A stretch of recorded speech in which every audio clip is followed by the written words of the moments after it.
আপনাদের সকলকে আমি স্বাগত জানাই। আজকে আমাদের ভগবত গীতা ক্লাসে আপনারা সবাই এসেছেন। তো शुरू करने के पहले मैं लास्ट क्लास का थोड़ा रिवीजन करना चाहूँगा। Just a little bit I will just show the PPT.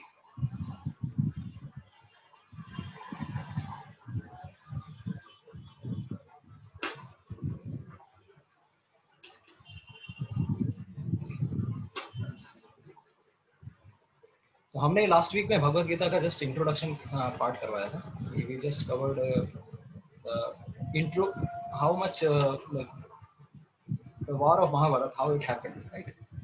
And little bit other questions, other चीजें, दूसरी चीजें भी हमने देखी। किस तरह से भगवत गीता का मतलब क्या है, व्हाट इज भगवत गीता से हम क्या सीख सकते हैं, भगवत गीता के शब्दार्थ में क्या है। तो हमने ये जाना कि भगवत गीता का मतलब है वो गीत जो कि भगवान ने गाया हो।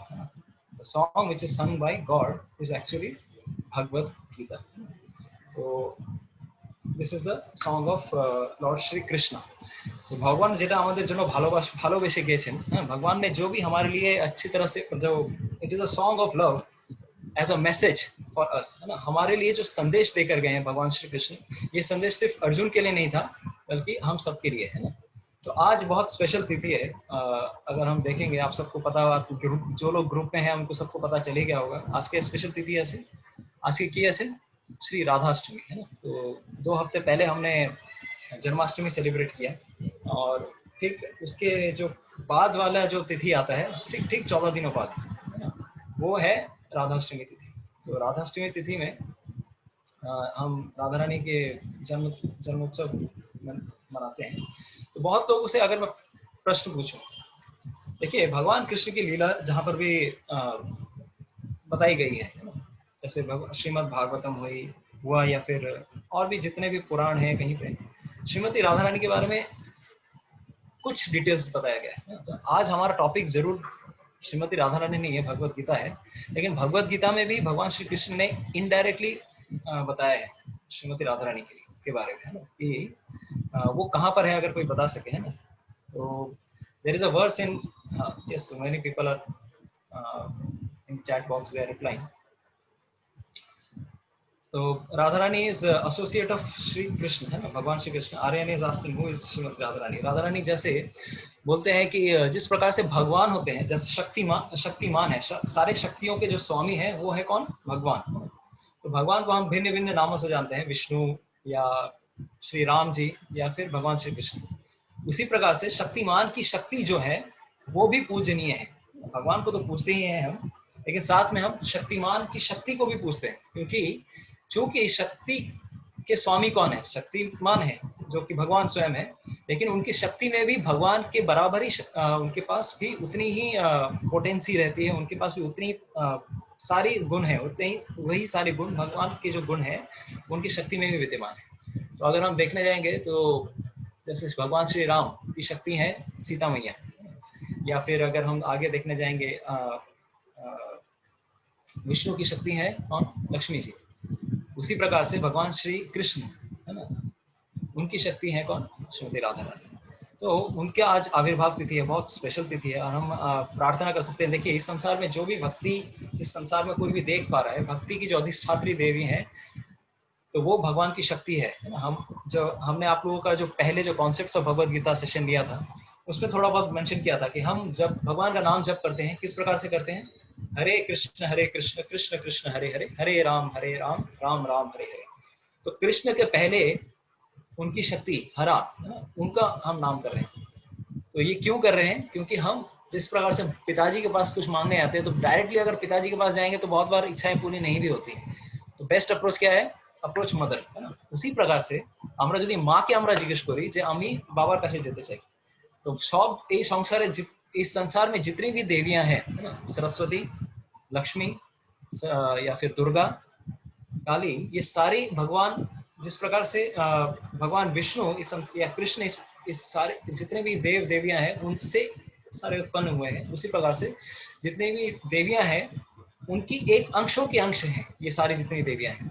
तो आगे चल के पता चलेगा, जिस प्रकार से हम 3rd chapter, 4th chapter, 5th chapter, 6th chapter में जाएंगे, स्पेशली 7th चैप्टर में जाएंगे, जहां पर भगवान श्री कृष्ण भगवत गीता में इनडायरेक्टली बताते हैं कि महात्मानस्तु माम पार्थ दैवीं प्रकृति आश्रिता। राधा रानी का कहीं पे भी डायरेक्टली नाम नहीं आया है, लेकिन भगवान ने क्या किया है, दैवीं प्रकृति 7th चैप्टर में ये 7th या 9th चैप्टर में दिस वर्स कम्स दैट दैवीं प्रकृति आश्रिता। जो भी महात्मा होते हैं वो किसकी शरण लेते हैं, भगवान विष्णु की शक्ति की, है ना। तो भक्ति में अगर किसी को आगे बढ़नी है तो भक्ति की देवी को भी हमें शरण लेनी चाहिए। तो आज बहुत स्पेशल तिथि है। इस संसार में जितने भी, अगर इस संसार में किसी के पास भी थोड़ी सी भी भक्ति है तो हमें ये समझना चाहिए वो हमें इसीलिए उत्पन्न हो रही है, इसीलिए मिल रही है, क्यों, क्योंकि वो भगवान की शक्ति हरा या हरि की जो शक्ति है, हरा या राधा रानी, उनसे हमें मिल रही है। तो आज हम इस प्रार्थना से आगे बढ़ेंगे कि हमें भी भक्ति में थोड़ी बहुत উন্নতি মিল সকে, আগে हम बढ़ सके, है ना। আমরা সকলের জন্য আমরা প্রার্থনা করছি আপনারা যতজনই এখানে অনলাইন এসেছেন তারা যাতে ঠিকমতো খুব সুন্দরভাবে ভক্তি পথে এগোতে পারেন। तो इस प्रार्थना के साथ हम आगे बढ़ेंगे। और दूसरी चीज, एक और चीज मैं पूछना चाहूंगा, भगवत गीता में श्रीमती राधा रानी कहाँ है? देखिए, गीता का शब्द, गीता मतलब भगवान ने जो गाया, भागवत मतलब भगवान, तो भगवान का नाम आ रहा है लेकिन राधा रानी या उनकी शक्ति का नाम नहीं आ रहा है। कभी आपने सोचा है? क्योंकि भगवान का नाम बिना उनकी शक्ति के कभी नहीं आता है, पहले उनकी शक्ति का नाम आता है, देन उनका नाम आता है। जैसे राधा कृष्ण, कृष्ण के पहले राधा रानी का नाम आएगा, या लक्ष्मी नारायण, लक्ष्मी जी का नाम नारायण के पहले आता है, या फिर सीता राम, राम सीता कभी नहीं बोलते, या कृष्ण राधा नहीं बोलते, या फिर नारायण लक्ष्मी नहीं बोलते। तो भगवत गीता में कभी राधा रानी का नाम नहीं है या उनकी शक्ति का नाम नहीं है, ये कभी किसी ने सोचा है? Who can reply? Chat box आप लोगों के लिए ओपन है। Who can reply? Yes. Who can reply this? तो anyways, देखिए, कभी भी हम जब इस ग्रंथ का भी नाम लेते हैं तो हम क्या कहते हैं, आप अगर अपनी किताबें पढ़ेंगे तो भगवत गीता के पहले आता है श्रीमद् भगवत गीता, है ना। हाँ, तो yes, Shivam and Sulakshana ji is telling, Bhagwat Gita का पहले श्रीमद् कहते हैं ना। श्रीमद् मतलब क्या? श्री, जिसकी शक्ति, जो श्री से संपूर्ण है, श्रीमद्, है ना। और श्री से संपूर्ण, इस संसार में सबसे ज्यादा श्री किसके पास है? लक्ष्मी देवी, या लक्ष्मी के भी जो स्रोत हैं, जो कौन है? राधा रानी, है ना। तो ये जो श्री शब्द है, ये भगवान की शक्ति को निरूपण करता है, उनको इंगित करता है।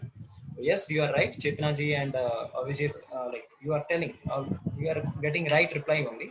तो ये भगवान के नाम के पहले हमेशा राधा रानी का नाम आता है। उसी तरह से भगवत गीता के नाम के पहले भी हम सम्मान पूर्वक श्री तो लगाते हैं, श्रीमद्, लेकिन वो राधा रानी का भी नाम है। तो एक्चुअली अगर किसी के घर पे भगवान का ग्रंथ है, चाहे भागवतम, श्रीमद् भागवतम हो, उसमें भी श्रीमद् भागवतम आता है, और इसमें भी श्रीमद् भगवत गीता। भागवत पुराण का एक और नाम है श्रीमद् भागवतम। उसी प्रकार से हमें ये समझना पड़ेगा, भगवत गीता, और अगर किसी के घर पे भगवत गीता भी है तो उसके घर पे राधा कृष्ण स्वयं विद्यमान है, उनको अलग से भगवान की पूजा करने की आवश्यकता नहीं है। अगर भगवत गीता की कोई आरती भी करता है तो this is as good as worshipping Radha and Krishna. तो ये आज हम छोटे सा इंट्रोडक्शन के साथ आगे बढ़ेंगे। व्हाट इज भगवत गीता हमने डिस्कस किया। भगवान ने जो इस संसार में संसार के लोगों के लिए जो अपने प्रेम पूर्वक संदेश दिया है, वो है भगवत गीता। एंड हमने लास्ट क्लास में ये भी डिस्कस किया था, भगवत गीता पढ़ने का आपको क्या फल मिलेगा। तो 3 चीजें, शोक, मोह एंड भय, है ना, इन सब से हमें मुक्ति मिलेगी। शोक पास्ट टेंस का होता है, किसी चीज को हमें प्राप्त नहीं हुआ, कोई छोड़ के चली गई, किसी से विरह हो रहा है ना, या ब्रेकअप हो गया, सो मेनी थिंग्स, है ना, या फिर so many clashes happen and we are lamenting that we have lost something, big business मेरा चला गया, बड़ा लॉस हो गया। वी आर ऑलवेज लैमेंटिंग कि शायद ये नहीं करता तो मेरे साथ ऐसा नहीं होता, शायद मैं ये करता तो शायद ऐसा होता। तो हमेशा हमारा पिछला जो पास्ट होता है उसका शोक होता है हमारा, और आने वाले फ्यूचर का हमेशा भय होता है कि अरे भाई क्या होगा आगे आने वाले में, मेरा फ्यूचर क्या आने, my future seems so dark. तो इस तरह के जो विचार आते हैं, तो हमें हमेशा ये होप रखना चाहिए कि भगवान पे अगर हमारा भरोसा है, जो भी भगवान करेंगे अच्छे के लिए ही करेंगे। और सबसे ज्यादा तीसरा जो है, इस प्रेजेंट का भी हम लोग का कभी कभी रॉन्ग डायरेक्शन होता है, रॉन्ग जजमेंट होता है कि मैं जो अपने बारे में सोच रहा हूँ, sometimes I overdiagnose myself, sometimes I underdiagnose। कभी ज्यादा हम लोगों को अपने आप को बोलते हैं अरे भाई सब कुछ ठीक है, प्रिपरेशन बढ़िया है, अंत में पता चलता है कि एग्जाम के लिए प्रिपेयर ही नहीं किया मैंने ठीक से, या फिर कभी कभार सोचते हैं कि प्रिपरेशन ठीक नहीं है। तो प्रेजेंट का हमेशा हमें मोह होता है, इससे हमें क्या होता है, भगवत गीता मुक्त कराती है। तीनों ना, पास, शोक, मोह, भयापह। तो हमने लास्ट वीक में ये बताया था, बहुत लोगों को ये सेशन दिखा नहीं था, तो मैंने यही बताया कि अगर किसी चीज के बारे में इस संसार में जानना है तो हमें क्या करना होगा, हमें किताबें पढ़नी पड़ेंगी, वी हैव टू एनीथिंग, इस संसार में कुछ भी अच्छे से अगर पढ़ाई करना है, we have to study books, we have to take help of teachers, we have to do practicals also, then हमें एक्सपीरियंस मिलता है। उसी प्रकार से हमें what we need even to understand spiritual subject matter, what we need to do is हमें भी किताबें पढ़नी पड़ेंगी। What are those? शास्त्र, ये भगवत गीता। तो यहाँ पर आज मेरा एक रिक्वेस्ट है, हम यहाँ पे भगवत गीता पढ़ाएंगे जरूर, लेकिन आपको भी पढ़ना है, আপনাদেরকে পড়তে হবে বাড়ি গিয়ে, তাই না? যদি আপনারা না পড়েন তাহলে অনেক কিছু বুঝতে পারবেন না, कुछ दिन सुनेंगे और फिर भूल जाएंगे। खुद पढ़ना बहुत जरूरी है। दूसरा, टीचर्स हमें चाहिए भगवत गीता समझाने के लिए भी, साथ में अप्लाई करना भी बहुत जरूरी है। तो जब अप्लाई करेंगे हम इन तीनों के नॉलेज को, देन हमें साक्षात्कार मिलता है, वी गेट रियलाइजेशन, देन हमें इस संसार के बारे में जानने को मिलता है। This is the reality of knowing spiritual subject matter. तो हमने आगे पिछले सेशन में ये सारे कवर किए थे, तो आगे हम चलेंगे। तो बेसिकली इस आज हम Bhagwat Gita chapter verse by one, first verse से स्टार्ट करेंगे, श्लोका नंबर 1। तो what is break down of this chapter अगर हम देखें, सेक्शन 1 अगर हम देखेंगे, इस चैप्टर को दो तरह से डिवाइड किया गया है, सेक्शन 1 एंड सेक्शन 2। सेक्शन 1 अगर हम देखने जाएंगे, what is section 1? Basically it is can be further divided, इनको भी तीन भाग से हम तीन तरह से डिवाइड कर सकते हैं। सेक्शन 1 मेनली 1 नंबर श्लोक से 27 नंबर श्लोक तक सेक्शन 1 आता है, ठीक है, और 28 से 45-46 तक जितना भी है दैट इज सेक्शन 2, राइट। इस सेक्शन का नाम क्या है? सैन्य निरीक्षण योग, सैन्य निरीक्षण যোগ। এই ভাগের নাম আছে, এই প্রথম অধ্যায়কে আমরা দুভাগে ভাগ করতে পারি। उसमें पहले 11 सेक्शन में युद्ध की प्रस्तुति या युद्ध का प्रिपरेशन हो रहा है ना। तो पहला जो इंक्वायरी आज हम लेने वाले हैं धृतराष्ट्र की इंक्वायरी, दूसरा जो हम देखने वाले हैं 2 से 11वां नंबर श्लोक, है ना। तो यहाँ पर हम दुर्योधन के भाई के बारे में जानने की कोशिश करेंगे। आगे चलकर और भी ये आने वाला है 12 से 20 नंबर श्लोक में कि किस प्रकार से पहले से ही पता चल गया था कि पांडव लोग जीतने वाले हैं, वो भगवत गीता के अंदर ही समझ में आएगा। और उसके बाद अर्जुन इस सेना को निरीक्षण करते हैं। तो बेसिकली इस फर्स्ट सेक्शन का नाम है सैन्य निरीक्षण, और हमने लास्ट सेक्शन में कहा भी था कि सेक्शन 1 का नाम सैन्य निरीक्षण क्यों पड़ा। वेद व्यास ने इस चैप्टर का नाम लिखा है अर्जुन विषाद योग। तो इस चैप्टर के 2 नाम भी हैं, कोई सैन्य निरीक्षण योग कहते हैं, कोई अर्जुन विषाद योग कहते हैं। बट अगर हम देखने जाएंगे, इस चैप्टर के जो 2 डिविजन्स हैं उसके हिसाब से इस चैप्टर का नाम है। फर्स्ट डिवीजन का नाम है सैन्य निरीक्षण योग। तो बहुत लोगों ने इस नाम को इस चैप्टर का फुल नाम दिया है, इसीलिए आप देखेंगे अगर श्रील प्रभुपाद की अगर कमेंट्री अगर हम देखेंगे, प्रभुपाद जी ने कमेंट्री में नाम यही लिया है, observing the armies on the battlefield of Kurukshetra, है ना। तो बहुत सारे आचार्य हैं हमारे, विश्वनाथ चक्रवर्ती ठाकुर या उन्होंने ये नाम दिया है। तो बेसिकली वेद व्यास जी ने जो नाम दिया है उसमें उसके हिसाब से उनका नाम है अर्जुन विषाद योग। तो भले ही आप कोई भी नाम लेंगे that is as good, that is as equal, right, क्योंकि दोनों इस सेक्शन के इस चैप्टर के दोनों सेक्शन के नाम इन्हीं दोनों के नाम से ही है, राइट। तो आगे हम चलते हैं, फर्स्ट जो श्लोक आएगा। तो बेसिकली अभी अगर हम देखने जाएंगे, there are 3 people who are doing सैन्य निरीक्षण इस सेक्शन में। इस सबसेक्शन का नाम, এই সেকশনটার নাম সৈন্য নিরীক্ষণ কেন পড়লো? কারণ 3 জন সৈন্য নিরীক্ষণ করছেন।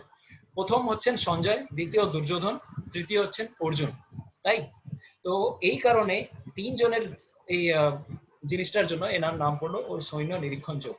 তো প্রথম শ্লোকে আমরা আজকে চর্চা করব। फर्स्ट श्लोका आज हम स्टार्ट करेंगे। तो बहुत इंपॉर्टेंट श्लोक है, बहुत फेमस श्लोक है, और मैं रिक्वेस्ट करूंगा जो भी अगर कोशिश कर सके तो before starting I would like to ask कितने लोगों ने हमारा होमवर्क कंप्लीट किया है? How many of you have completed homework? तो you can raise your hands, है ना, कि हमने बोला था कि 20 श्लोका तक हमें कवर करना है। Yes, many hands are getting raised. तो बहुत लोगों ने पढ़ के आए हैं 20 श्लोका तक, almost 30, more than 30 hands are raised. तो I thank you so much for reading. आप लोगों ने पहले से ही पढ़ाई करके आए हैं, तो आप लोगों को बहुत हेल्प मिलेगा। इसीलिए हमने क्या स्टार्ट कैसे किया, हमें खुद भी पढ़ना है। जो खुद पढ़ के आएंगे उनको ज्यादा डीपर अंडरस्टैंडिंग होगा। और दूसरा चीज है, भगवत गीता पढ़ने का फायदा भी आपको मिलने वाला है, क्योंकि गीता भगवान भगवत गीता किसकी समान है?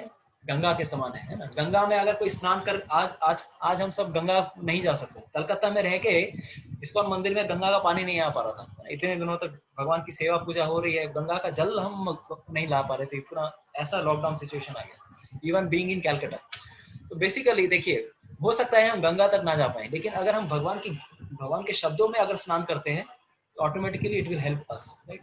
तो this is my request, next जो आपको असाइनमेंट मिलेगा रेगुलरली कोशिश कीजिए पढ़ने का, राइट। तो हम आज पहला जो श्लोक पढ़ने वाले हैं, तो this is what we will begin with our first shloka. Dhritarashtra उवाच धर्मक्षेत्रे कुरुक्षेत्रे समवेतायुयुत्सवः मामकाः पाण्डवाश्चैव किम् अकुर्वत संजय। धर्मक्षेत्रे कुरुक्षेत्रे समवेतायुयुत्सवः मामकाः पाण्डवाश्चैव किम् अकुर्वत संजय। धर्मक्षेत्रे कुरुक्षेत्रे समवेतायुयुत्सवः मामकाः पाण्डवाश्चैव किम् अकुर्वत संजय। तो बहुत लोगों का ये प्रश्न होता है कि भगवद गीता के শ্লোক আমাদের অনেকজনের প্রশ্ন থাকে, ভগবদ গীতার শ্লোক আমরা কিভাবে পড়বো, তাই না। তো তাদের জন্য আমরা একটা হেল্পফুল টুল বলে দিচ্ছি। दूसरे क्लासेस में जब हमारा फिजिकल क्लासेस होते थे तो हम तो पहले एटलीस्ट 15-20 मिनट श्लोका रिसाइटेशन करते थे, जो भी भगवद गीता के इंपॉर्टेंट श्लोका है उनको याद करवाना। तो इस प्लेटफॉर्म में याद कराना शायद उतना संभव नहीं है, but I will recommend you at least आप लोग इस श्लोक को जरूर याद कीजिएगा, क्योंकि भगवद गीता का फर्स्ट श्लोक हमारे this is one is most important shlokas we have to remember. हमें ये दिस इज लाइक जो श्लोक याद कर सकते हैं उनको याद करना ही है। याद करने का तरीका क्या है, तो इन शॉर्ट अगर हम देखेंगे, देखिए भगवद गीता के किसी भी श्लोक को अगर डिवाइड करेंगे, it can be divided into 4 parts. तो first thing is like A part को अगर हम देखेंगे, धर्म क्षेत्र Kurukshetra, this can be turned as part A, है ना। समवेता युयुत्सव, दिस इज लाइक बी। मामकाः पांडवाश्चैव, this is like C. And किम अकुर्वत Sanjay, this is like D. तो जनरली किसी भी श्लोक को अगर याद करना है, हमें क्या करना है, घिसना पड़ता है ना।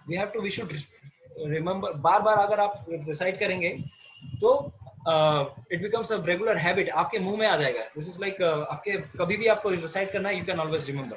तो कैसे रिसाइट करना है, जनरली धर्म क्षेत्र कुरुक्षेत्र, इसको 4 बार रिपीट कीजिए, है ना। तो ए इंटू 4 टाइम्स, धर्म क्षेत्रे कुरुक्षेत्रे, धर्म क्षेत्रे कुरुक्षेत्रे, धर्म क्षेत्रे कुरुक्षेत्रे, धर्म क्षेत्रे कुरुक्षेत्रे।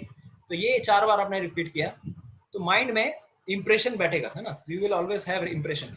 नेक्स्ट 20 पार्ट को है, वो भी 4 बार करना है। समवेतायुयुत्सवः, समवेतायुयुत्सवः, समवेतायुयुत्सवः, समवेतायुयुत्सवः, ऐसे 4 बार आप रिपीट कीजिए।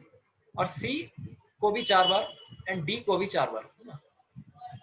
तो ऐसे करके पहले ऐसे करके 4 बार रिपीट अगर करेंगे, then what you have to do, A plus B into 4 times and C plus D plus B D into 4 times, into 4 times। धर्म क्षेत्रे कुरुक्षेत्रे समवेतायुयुत्सवः, ये पहला A प्लस बी मिला के ऐसे 4 बार अगर बोलेंगे। और C प्लस डी, मामकाः पांडवाश्चैव किम् अकुर्वत संजय। तो ये जो चीज मिला के अगर 4 बार बोलेंगे, then what will happen, at least आप लोगों को थोड़ा बहुत ऑडिटरी, हम लोग को याद करना, हम लोगों को सुनने से ज्यादा याद रहता है और पढ़ने से ज्यादा याद नहीं होता है। तो बार बार जोर जोर से डिसाइड करना बहुत जरूरी है। और लास्ट वाला जो प्रैक्टिस होना चाहिए, 4 बार आपने इस तरह से प्रैक्टिस किया, A B C D, then A plus B C plus D को 4 इंडिविजुअली किया, और पूरा का पूरा श्लोक को A plus B plus C plus D, पूरे श्लोक को अगर आप 4 बार आंख बंद करके अगर श्लोक याद करने की कोशिश करेंगे, इमीडिएटली आपको याद हो जाएगा। एटलीस्ट कुछ ना कुछ तो आपको याद होने ही वाला है। Don't worry, we will give, अगर जो श्लोक याद करना चाहते हैं हम आपको इंपॉर्टेंट श्लोका बता देंगे, which are all important shlokas. तो आप लोग इस तरह से याद कर सकते हैं। और भगवद गीता के श्लोक हमेशा हमारा पवित्र करने वाले हैं। तो ये एंडेवर आपका कभी ये आपका जो चेष्टा है कभी व्यर्थ नहीं जाने वाली। तो anyways, this is our first shloka, और हमने जस्ट याद दिलाया कि किस प्रकार से आप प्रोनाउंस कर सकते हैं। अगर किसी को प्रोनाउंसिएशन में प्रॉब्लम है, हम आपको एक ऐप सेंड कर देंगे जिसको आप सुनकर आप उसका प्रोनाउंसिएशन आप घर बैठे ही आप जान सकते हैं। तो आपको कभी भी दिक्कत नहीं होने वाली। So with this little bit introduction of this first shloka, we will start. तो देखिए पहला जो श्लोक है भगवत गीता का, वो कौन बोल रहे हैं, हमें यहाँ पर समझना पड़ेगा। देखिए ये पहला श्लोक भगवान कृष्ण नहीं बोल रहे और पहला श्लोक अर्जुन भी नहीं बोल रहे। भगवत गीता जो कि हमारा धर्म ग्रंथ है ना, most important scripture among for all Sanatan followers. हमारे जो हिंदू धर्म में या फिर सनातन धर्मियों में जो हम मानने वाले हैं, हमारे लिए सबसे इंपॉर्टेंट शास्त्र क्या है, भगवत गीता। लेकिन ऐसे ग्रंथ में भी स्टार्टिंग करने वाले कौन व्यक्ति हैं, वो व्यक्ति जिनकी वजह से ये महाभारत युद्ध हुआ। महाभारत युद्ध होने में इनका बहुत बड़ा योगदान था। तो धृतराष्ट्र का अगर हम देखेंगे, देखिए धृतराष्ट्र में ऐसी कौन सा गुण है ना, कि भगवत गीता जो हमारा सबसे मतलब this is the most important ग्रंथ है ना, हमारे लिए सबसे इम्पोर्टेंट स्क्रिप्चर है, शास्त्र है ये, उसमें इंट्रोडक्शन ही किसका आ रहा है ना, एक तरह से देखेंगे कि उसका नाम भी अमर हो गया है ना, धृतराष्ट्र जी का नाम भी अमर हो जाता है एक तरह से। क्यों? क्योंकि एक तो महाभारत में है ही उनका नाम, लेकिन हमारे धर्म ग्रंथ में भी पहले स्टार्ट करने वाले कौन है। तो धृतराष्ट्र का पहला वो गुण क्या है जिनकी वजह से what makes him so special, what makes him so special that his name is coming in Mahabharata and in Bhagavad Gita. Bhagavad Gita के पहले श्लोक में कौन सा ऐसा गुण है? बिकॉज अगर हम देखने जाएंगे, धृतराष्ट्र कभी भी डिवोटी नहीं थे, वो भगवान के भक्त तो नहीं थे। अगर हम देखने जाएंगे, एक क्या थे, उनकी वजह से ही महाभारत का युद्ध आज सबको देखना पड़ा, क्योंकि उनका एटीट्यूड जिस प्रकार से था, अगर वो दुर्योधन को अगर पहले ही रोक देते तो ये महाभारत का युद्ध नहीं होता। तो महाभारत के युद्ध में धृतराष्ट्र का बड़ा योगदान था। तो यहाँ पर उनको जो सबसे चीज जो स्पेशल बनाती है is actually his eagerness to hear, श्रवण करने का जो उनकी उत्सुकता है, শুনতে চাইছেন উনি, है ना, আজকে উনি শুনতে চাইছেন যে কি হলো মহাভারতের যুদ্ধে, है ना, উনি যেটা শুনতে চাইছেন, ये उनकी जो श्रवण करने की जो उत्सुकता है, ये उनको महान बना रही है ना। This is making him so special for this reason, है ना।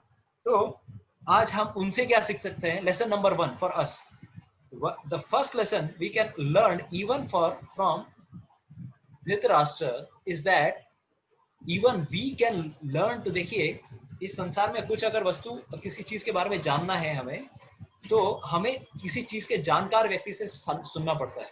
अगर कोई व्यक्ति हमें समझा सके, कोई टीचर मिल जाए, ट्यूशन टीचर, जिस तरह से हम लोग नॉर्मल सब्जेक्ट मैटर सीखते हैं, तो हम अगर सुन सकते हैं तब हम उस सब्जेक्ट के बारे में ज्यादा अच्छा अंडरस्टैंडिंग कर पाते हैं। इसीलिए तो आजकल कोचिंग इंस्टीट्यूट इतना अच्छा डेवलप होते हैं, है ना। तो that's why we can understand first thing. Even देखिए धृतराष्ट्र और दुर्योधन, इन दोनों से ही, प्लस दुर्योधन, इन दोनों से ये भगवत गीता शुरू हो रही है। लेकिन इन दोनों के रहने के बावजूद भी भगवत गीता में कोई भी कंटामिनेशन या कलमश नहीं आया है। देयर इज नो कंटामिनेशन इन भगवत गीता, भले ही इन लोगों का कैरेक्टर बहुत खराब था। क्यों? क्योंकि ये भगवत गीता में आ रही है, ये इनका नाम, भले ही इनका श्लोक इनके द्वारा कहे गए वचन भगवत गीता में है, लेकिन इनके कहे गए वचनों का नेचर बदल गया है। क्यों? क्योंकि बाकी सारे श्लोक, क्योंकि इस अगर देखने जाएंगे पूरे भगवत गीता में भगवान कृष्ण की वाणी है। ऑलमोस्ट हमने बताया था कि देयर आर लाइक 574 श्लोक, 700 श्लोक में भगवान सिर्फ इतना ही बोलते हैं। संजय कुछ बोलते हैं, धृतराष्ट्र एक बोलते हैं ना, हमने पहले सेशन में ये सारे डिस्क्रिप्शन बताए थे। भगवान सिर्फ 574-75 श्लोक ही बोलने वाले हैं। लेकिन भले ही बाकी श्लोक दुर्योधन के कुछ बताए गए हैं या फिर धृतराष्ट्र के द्वारा कुछ बोले गए हैं, लेकिन इन्होंने भी क्या किया है, इन्होंने भी भगवान कृष्ण का ही नेचर, है ना, क्योंकि इनके श्लोक पढ़ने से भी हमारे अंदर कलमश नहीं आने वाला। क्यों? क्योंकि ये धर्म ग्रंथ का पार्ट है, ये हमारे भगवत गीता का पार्ट है, इसीलिए it will not cause any contamination for us. It is actually like हम ये सोच सकते हैं कि ये तो हमारे लिए शुद्धिकरण करने वाला है, भले ये सारे शब्द धृतराष्ट्र बोल रहे हैं। और इस श्लोक में हम उनके मेंटालिटी के बारे में भी जान सकते हैं। तो what we can understand Dhritarashtra, देखिए इस श्लोक में हम क्या समझ सकते हैं उनका। देखिए in first chapter Krishna doesn't even speak even a word. इस 46 इस चैप्टर में 46 ऑलमोस्ट 46 श्लोक आते हैं, है ना। तो भगवान कृष्ण इस चैप्टर में एक भी श्लोक नहीं बोलने वाले। कौन बोलने वाले हैं? संजय बोल रहे हैं, धृतराष्ट्र बोल रहे हैं, और अर्जुन बोलते हैं चलो मेरा रथ आके लेके चलो, है ना। लेकिन भले ही भगवान इस श्लोक में एक भी चैप्टर नहीं बोल रहे हैं, इसका मतलब ये नहीं कि हमें भगवत गीता नहीं पढ़नी चाहिए, फर्स्ट चैप्टर नहीं पढ़ना चाहिए। Rather we have to study because ये हमारे चेतना को क्या कर रहा है, इट इज प्रिपेयरिंग अस, है ना, it is preparing our consciousness, है ना। और दूसरा देखिए, एक और चीज जो हम समझ सकते हैं कि चैप्टर 1 हमारे लिए 3 प्रकार के लोगों के बारे में बताने वाला है कि हमारे लिए एक प्रकार से एक प्रिपरेशन है एज अ कॉशन, है ना। हम लोग को ये वार्न कर रहा है कि ऐसी किस तरह से हमारी चेतना करनी है, किस तरह से चेतना करनी है। एटलीस्ट हमें धृतराष्ट्र या दुर्योधन जैसा तो नहीं बनना है ना। तो क्योंकि पहले चैप्टर में इन्हीं का कुछ श्लोक आने वाले हैं, तो at least we should not become like Dhritarashtra and Duryodhana, ये हमारे लिए बताने वाले हैं। तो आगे चल के देखिए, इस चैप्टर में 3 प्रकार के साइकोलॉजिकल टाइप्स के बारे में हमें समझने को मिलेगा। और अगर इनके बारे में अगर हम समझ पाएंगे, इनसे ऊपर उड़ के हम क्या कर सकते हैं, हम हम हमारे स्पिरिचुअल प्रैक्टिस में आगे और भी बढ़ सकते हैं। किस प्रकार के 3 प्रैक्टिशनर्स हैं हम यहाँ पे समझ सकते हैं। देखिए, पहला हमें ये समझना पड़ेगा, पहला जो श्लोक बोला धृतराष्ट्र ने, है ना, तो धृतराष्ट्र का जो श्लोक है हमें ये समझना पड़ेगा। देखिए, what kind of shloka he is telling. तो Dhritarashtra is was a person, अगर आप महाभारत पढ़ेंगे, पूरे महाभारत में हमेशा यही बोल रहा है कि अरे भाई, सब अगर नियति में लिखा हुआ है तो इसको नियति को कौन रोक सकता है। अगर मेरे सारे इस संसार में मेरे जितने भी वंशज हैं सब मारे जाने वाले हैं, then it's better that one second that then it's better that I अगर ऐसे ही कुछ होने वाला है तो ऐसा होने ही वाला है, तो मैं कुछ कर नहीं सकता। देखिए, this kind of attitude of Dhritarashtra कि हमें अगर हमारे हाथ में अगर कुछ है, अगर मैं फ्यूचर में अगर मेरे हाथ में अगर मैं कुछ है कि मैं कुछ चेंज कर सकता हूँ, है ना। We should not be too much. हमने 3 चीजें बताई थी लॉ ऑफ कर्मा वाले सेशन में, कॉन्सेप्ट्स ऑफ भगवत गीता, जो इससे पहले हमारा कोर्स हुआ, हमने 3 चीजें बताई थी, कर्मवाद, दैववाद, है ना। तो कर्मवाद और दैववाद, ये दोनों में प्रॉब्लम क्या हो जाता है, धृतराष्ट्र कुछ ज्यादा ही दैववाद में विश्वास करते थे कि अरे सब कुछ नियति में लिखा हुआ है, और वो ये कह रहे थे कि अगर सब कुछ नियति में लिखा हुआ तो मेरे लिए कुछ करने लायक नहीं है, and I should become like a puppet, मैं सिर्फ एक कठपुतली के समान हूँ। जी नहीं, हमारे लिए भी देखिए, भगवान ने हमें एक फ्री विल, हमें एक स्वेच्छा दी है। इस युद्ध में धृतराष्ट्र का एक बड़ा योगदान था। अगर वो चाहते अपने संतान को, दुर्योधन को अगर प्रोटेक्ट कर, अगर उसको उसकी अगर चेतना को अगर पहले से सुधारना चाहते तो कर सकते थे, उनके पास क्षमता थी, वो राजा बन के बैठे हुए थे, लेकिन राजा का कभी भी उन्होंने सदुपयोग नहीं किया। दूसरा चीज हम अगर देख सकते हैं, देखिए Dhritarashtra, what does this word mean Dhritarashtra, अगर हम देखने जाएंगे, we have to understand Dhritarashtra शब्द का मतलब क्या है। उनके नाम में ही कुछ चीजें लिखी हुई हैं। तो धृतराष्ट्र,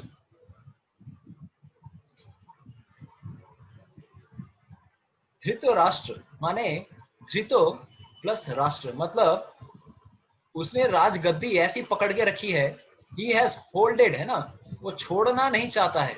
किसको, अपने पोस्ट को, अपने पोजीशन को, है ना, अपने सरकार, अपने अपने राज्य को। तो पोस्ट, पोजीशन या अपने राज्य। तो दीज काइंड ऑफ पीपल, अगर ऐसे लोग कभी भी देश के अगर राजा बनते हैं, है ना, कि दे आर सो अटैच, मेरी गद्दी मेरी नहीं जानी चाहिए, है ना, तो ऐसे व्यक्ति क्या करेंगे, ये कभी भी जन साधारण का कभी भला नहीं कर सकते, because he was so attached to his chair, to his position, है ना। इतने अटैचमेंट अगर रहे तो क्या कोई किसी का भला करे, किसी के और के बारे में क्या सोचेगा, लोगों के कल्याण के बारे में क्या सोचेगा। और अगर हम ऐसी ही चीज देखेंगे, युधिष्ठिर, युधिष्ठिर का मतलब क्या है, युद्ध में जो स्थिर रहे, है ना। इस संसार में हमें, इस संसार में जितने भी युद्ध आने वाले हैं, हमारी चेतना में बहुत बार युद्ध आते हैं, हमारे विचारधारा में बहुत सारे स्ट्रगल्स आते हैं। In those kind of struggles also, not only Mahabharata के वार में, बट हमारे जीवन में भी जितने भी तरह के युद्ध आते हैं, वैसे तरह के भी युद्ध जब आएंगे, तब हमें युधिष्ठिर महाराज से सीखना है कि इस प्रकार के युद्ध में सही गलत के डिसीजंस लेने में किस प्रकार से हम राइट एंड रॉन्ग डिसीजंस में भी कैसे हम स्थिर रह सके। ऐसा व्यक्ति जो स्थिर रहता है, स्टेबल रहता है, वो है युधिष्ठिर। तो we can understand from their names also that they what kind of qualities, कैसे उनके गुण थे, है ना।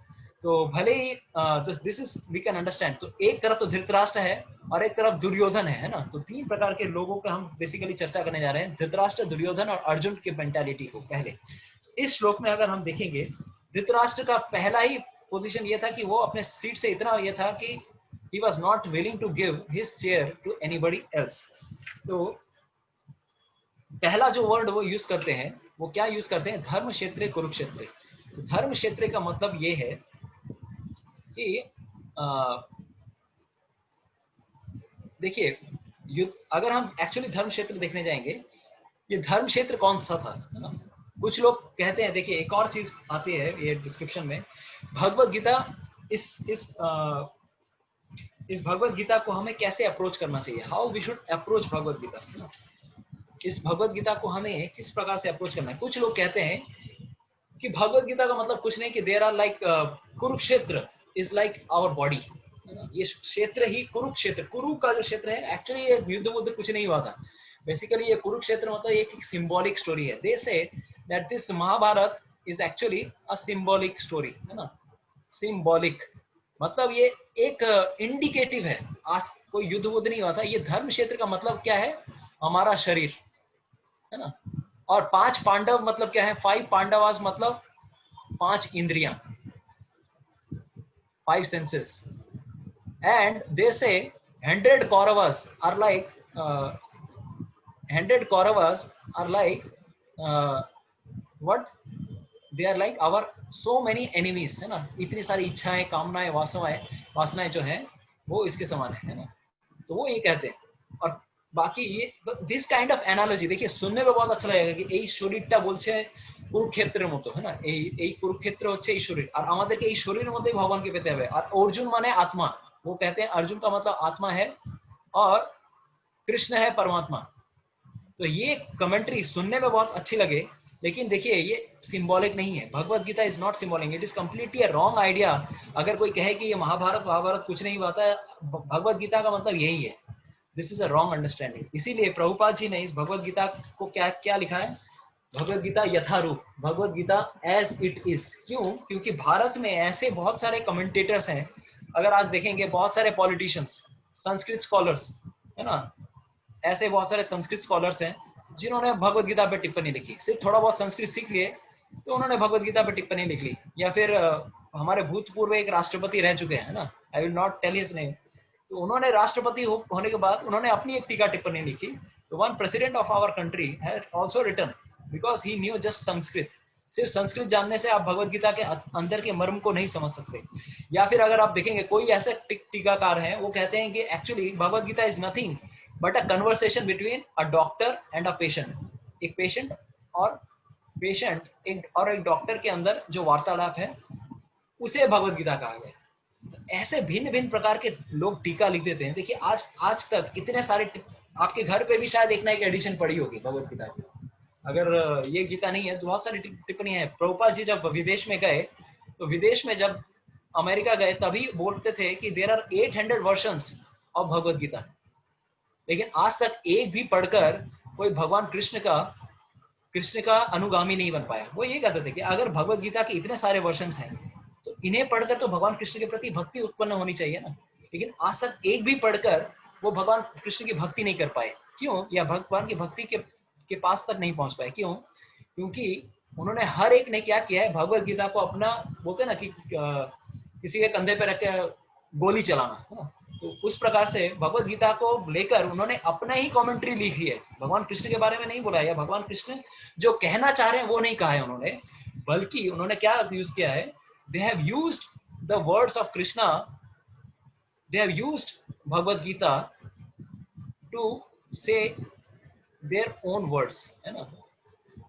तो अगर कोई भगवत गीता को भी अपने कथन को ही कहने के लिए यूज कर रहा है भाई, तो भाई इससे अच्छा अपनी कोई एक किताब लिख लो ना।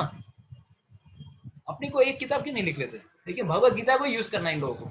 इसीलिए श्रील प्रभुपाद ने क्या किया, ये इस प्रकार की टिप्पणी एक लिखी जिसका नाम है भगवत गीता यथारूप। क्यों? क्योंकि भगवत गीता में अगर आप पढ़ेंगे ऐसी एक टिप्पणी में जहां पर भगवान कृष्ण जो कहना चाह रहे हैं अर्जुन को, उस भाव को लेकर श्रील प्रभुपाद ने ये भगवत गीता कही है। इसीलिए देखिए इस श्लोक के अगर तात्पर्य में देखेंगे, प्रभुपाद जी यहाँ पर बता रहे हैं, इस अगर आपके पास अगर ये भगवत गीता है, हमने रिकमेंड किया था कि अगर आपके पास ये है, यही हम टेक्स्ट बुक के हिसाब से यूज करेंगे।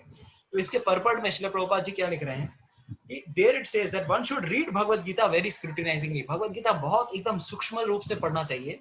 और किससे पढ़ना चाहिए? जो भगवान का भक्त है, ऐसे भक्त से हमें भगवत गीता सुननी चाहिए।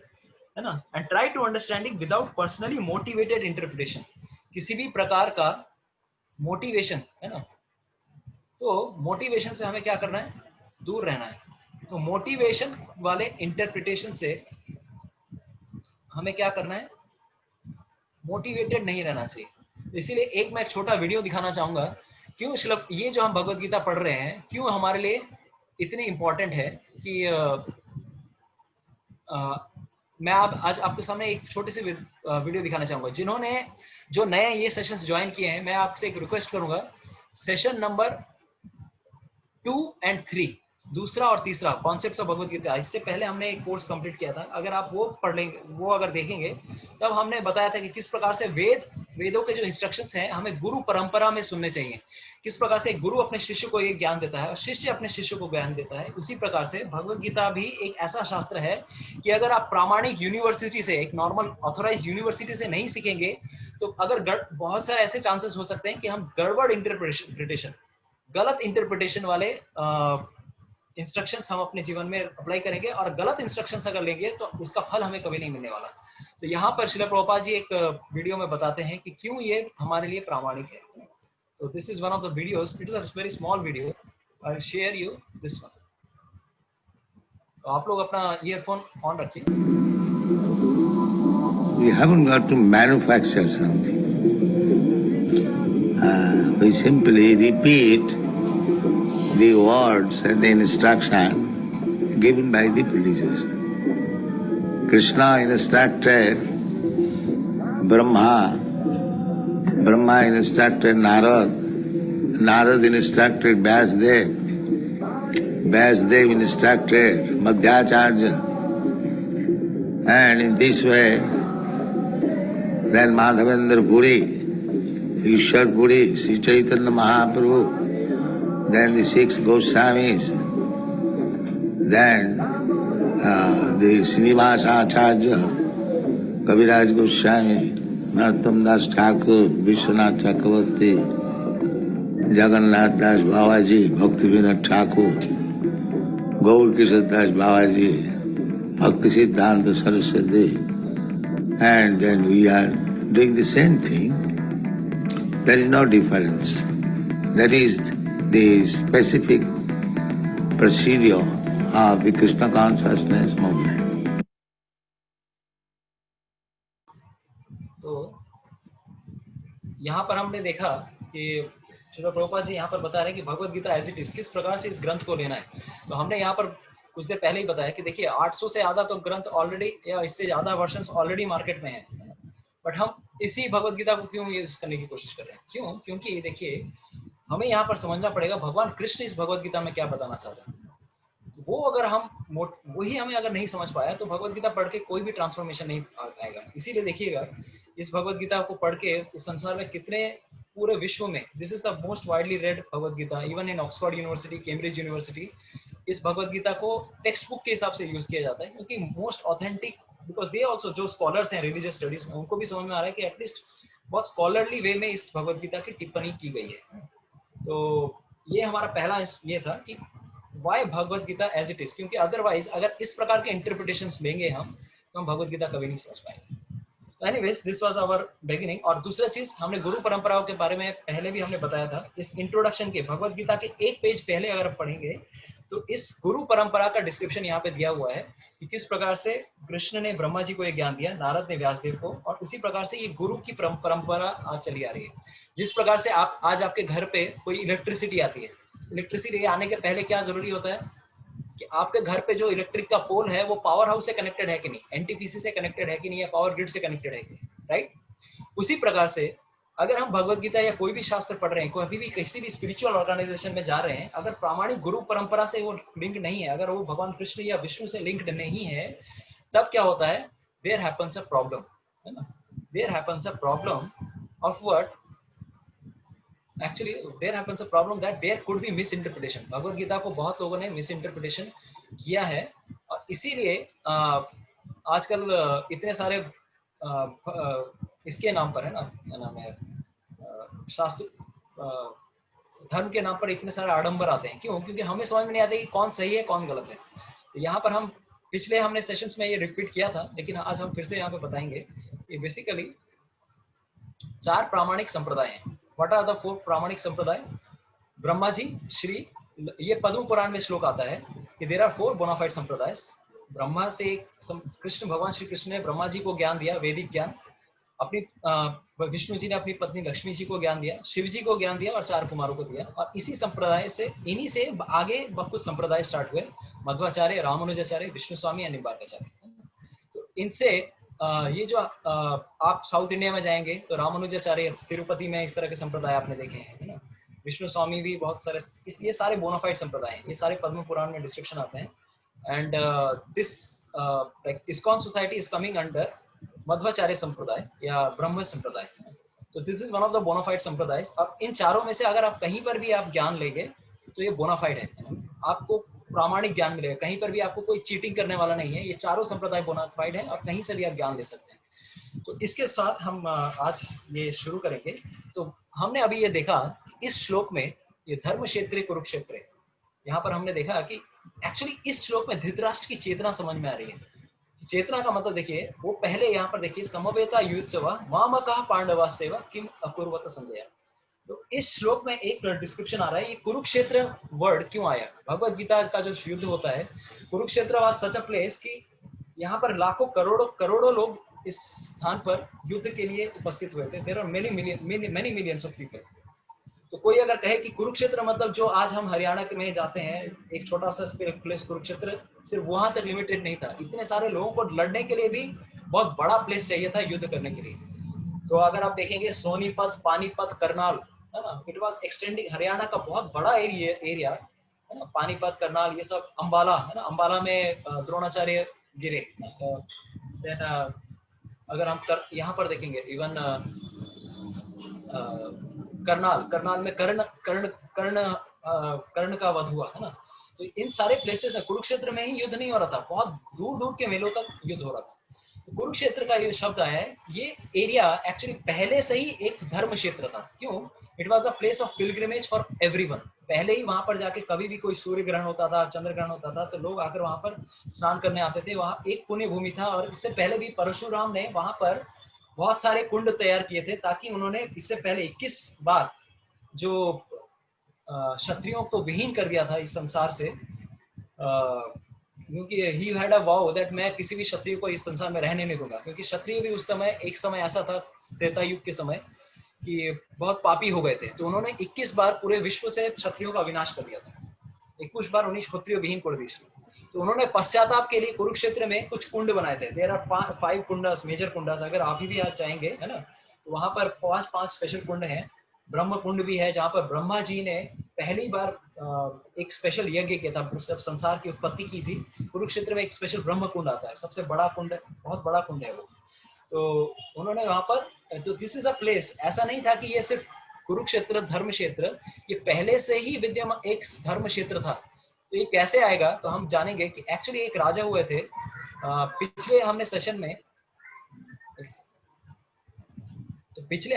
में, जस्ट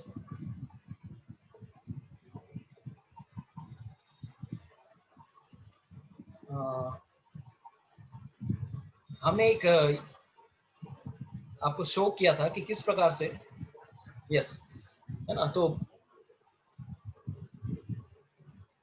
भरत महाराज के बहुत सारे डिसेंडेंट्स हुए थे, है ना। तो भरत महाराज इस समय यहाँ पे जो बहुत भरत महाराज के वंश में कुरु नाम के एक राजा आए थे। आपके स्क्रीन के सामने दिख रहा होगा, कुरु नाम के एक राजा आए थे।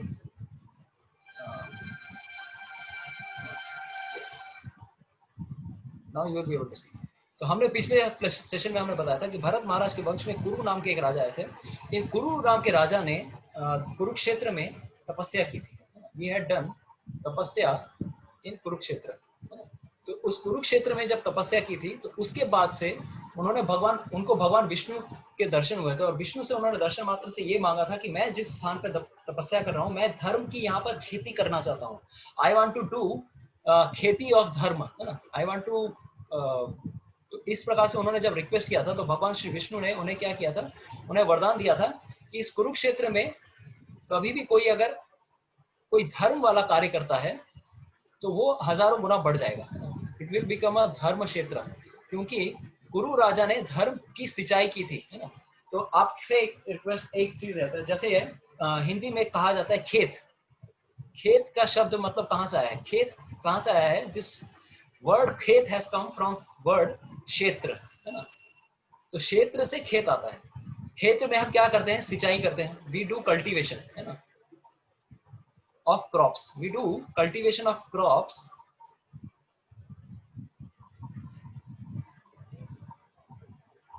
in a ক্ষেত, রাইট। একটা আমরা চাষে আমরা চাষবাস করি একটা জায়গায় মাঠে গিয়ে, তাই না।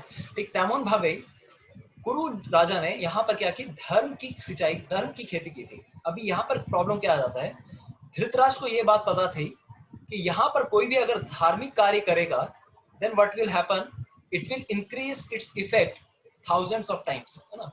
थाउजेंड्स ऑफ टाइम कहीं भी अगर कोई जाता है, देखिए, इसीलिए किसी भी प्लेस का क्या इंपॉर्टेंस है। तो second lesson we will understand, आज हमारे लिए इस क्लास का सेकंड लेसन हमें समझना है, what is the importance of a place. किसी भी क्षेत्र का इंपॉर्टेंस क्या है ना। हर प्लेस का एक इंपॉर्टेंस होता है ना। जैसे धृतराष्ट्र को भी पता था कि धर्म क्षेत्र में अगर जाके मेरे पुत्र युद्ध करेंगे, क्योंकि युधिष्ठिर महाराज ने चूज किया था कि अगर हम धर्म के साइड पे हैं तो हमें भी इस जगह पर युद्ध में क्या होगी, विजय प्राप्त होगी, और हमारी पैतृक संपत्ति भी है ना। This is a place where हमारे पुराने पूर्वज कुरु महाराज ने यहाँ पर तपस्या की है, तो शायद हमें एक अच्छा रिजल्ट मिलेगा। तो धृतराष्ट्र को यह पता था कि 1000 टाइम्स ऑफ बेनिफिट इस स्थान पर मिलता है कोई भी अगर अच्छा कार्य करता है। तो उन्हें यह संकोच होने लगा कि अगर ही वाज स्टार्ट थिंकिंग कि मेरे बेटे, है ना, Duryodhan has always taken the side of adharma, has always taken the side of अधर्मा।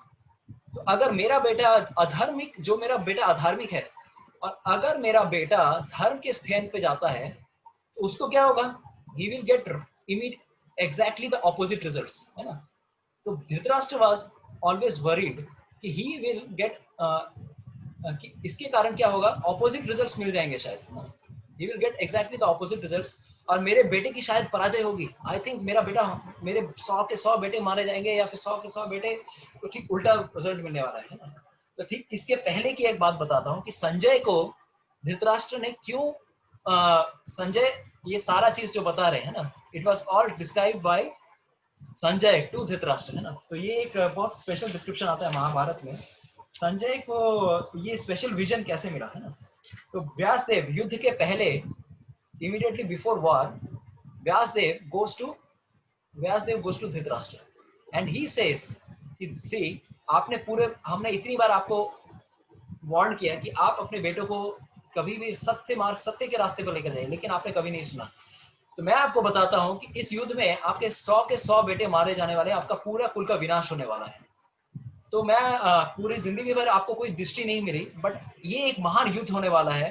तो আপনি কি চান আপনাকে কোনো স্পেশাল ভিশন দিয়ে আপনাকে আমি দেখাতে চাই, if you want to see I can give you special vision. Vyasadev ने एक ऑप्शन दिया कि मैं आपको स्पेशल गॉगल्स देता हूं, I will give you special vision, ताकि आप ये युद्ध देख सको, है ना।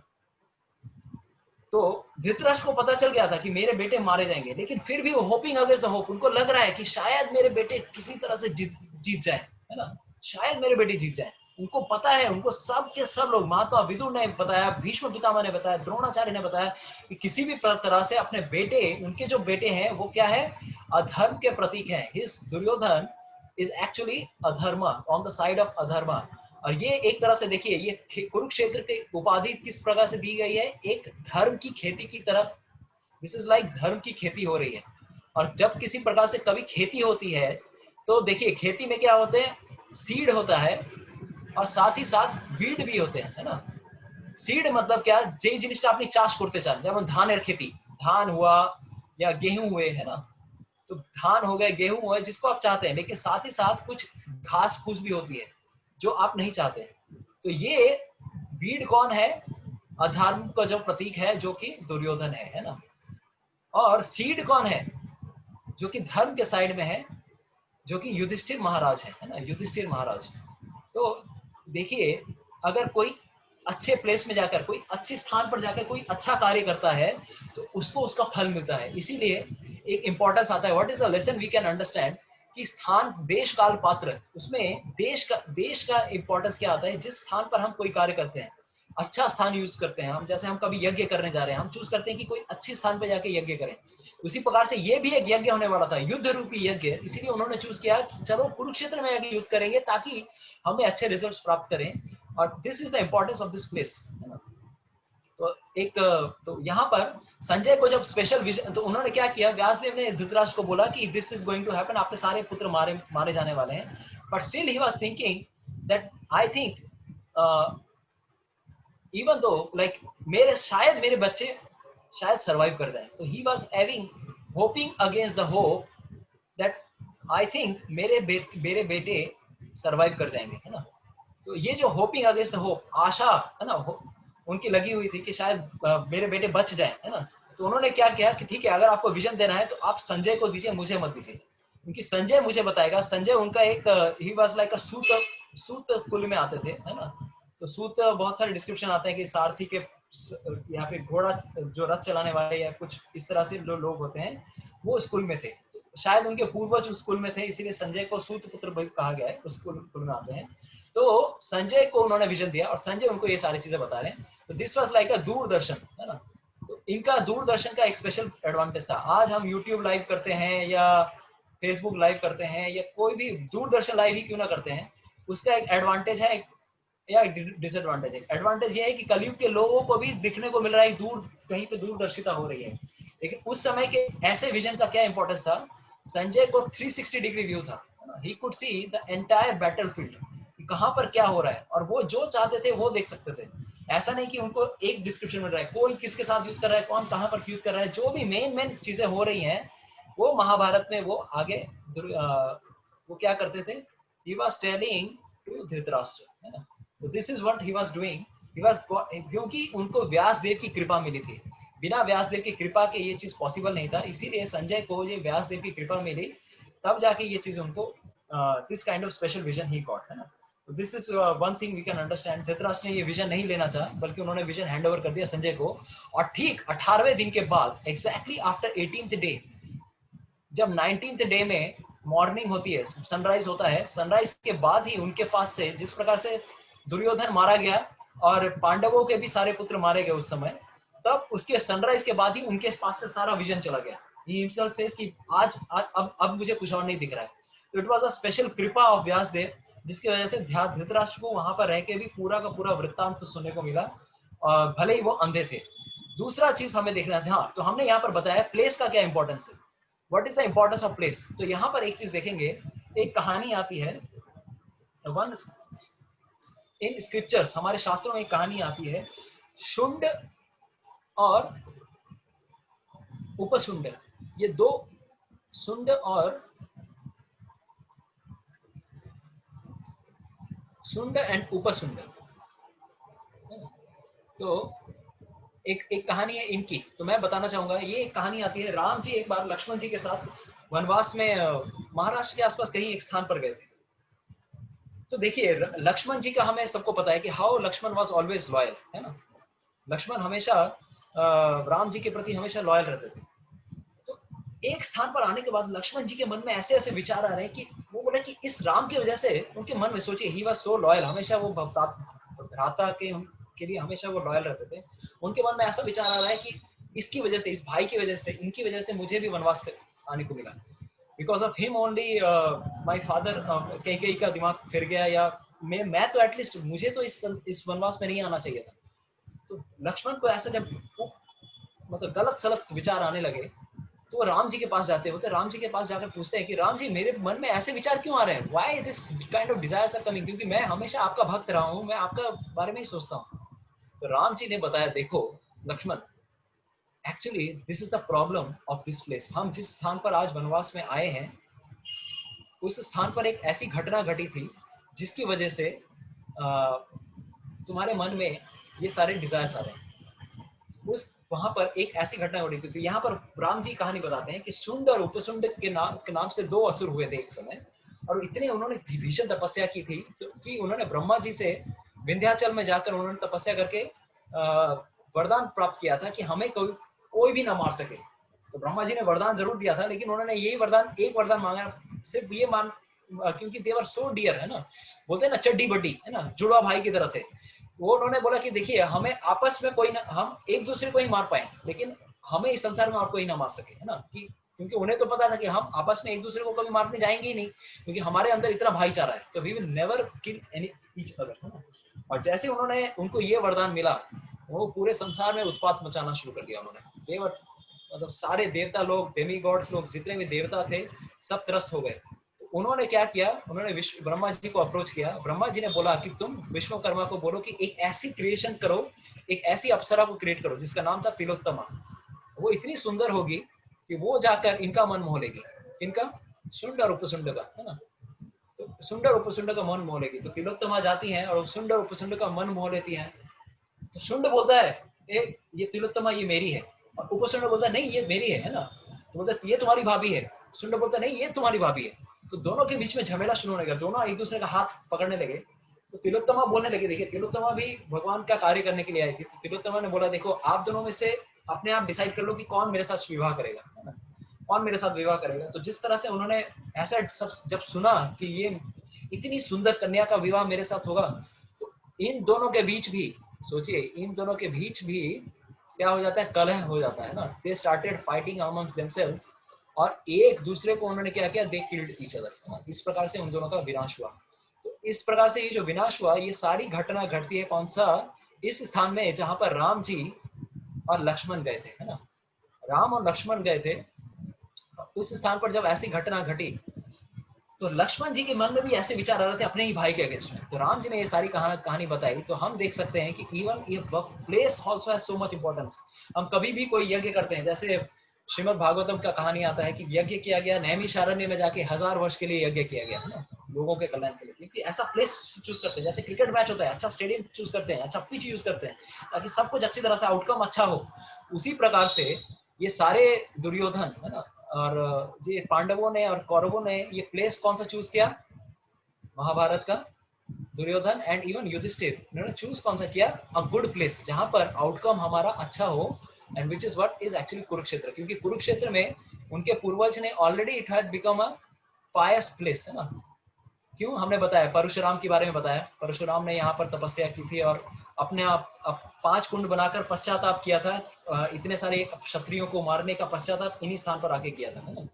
दूसरा, ये कुरु नाम के राजा ने यहाँ पर भगवान विष्णु से वर मांगा था कि this place should become a pious place. यहाँ पर कोई भी अगर धर्म का बीज बोलता है तो उसको हमेशा धर्म ही मिले, है ना, he will get धर्म इन रिटर्न। तो इसीलिए उन्होंने ये प्लेस चूज किया।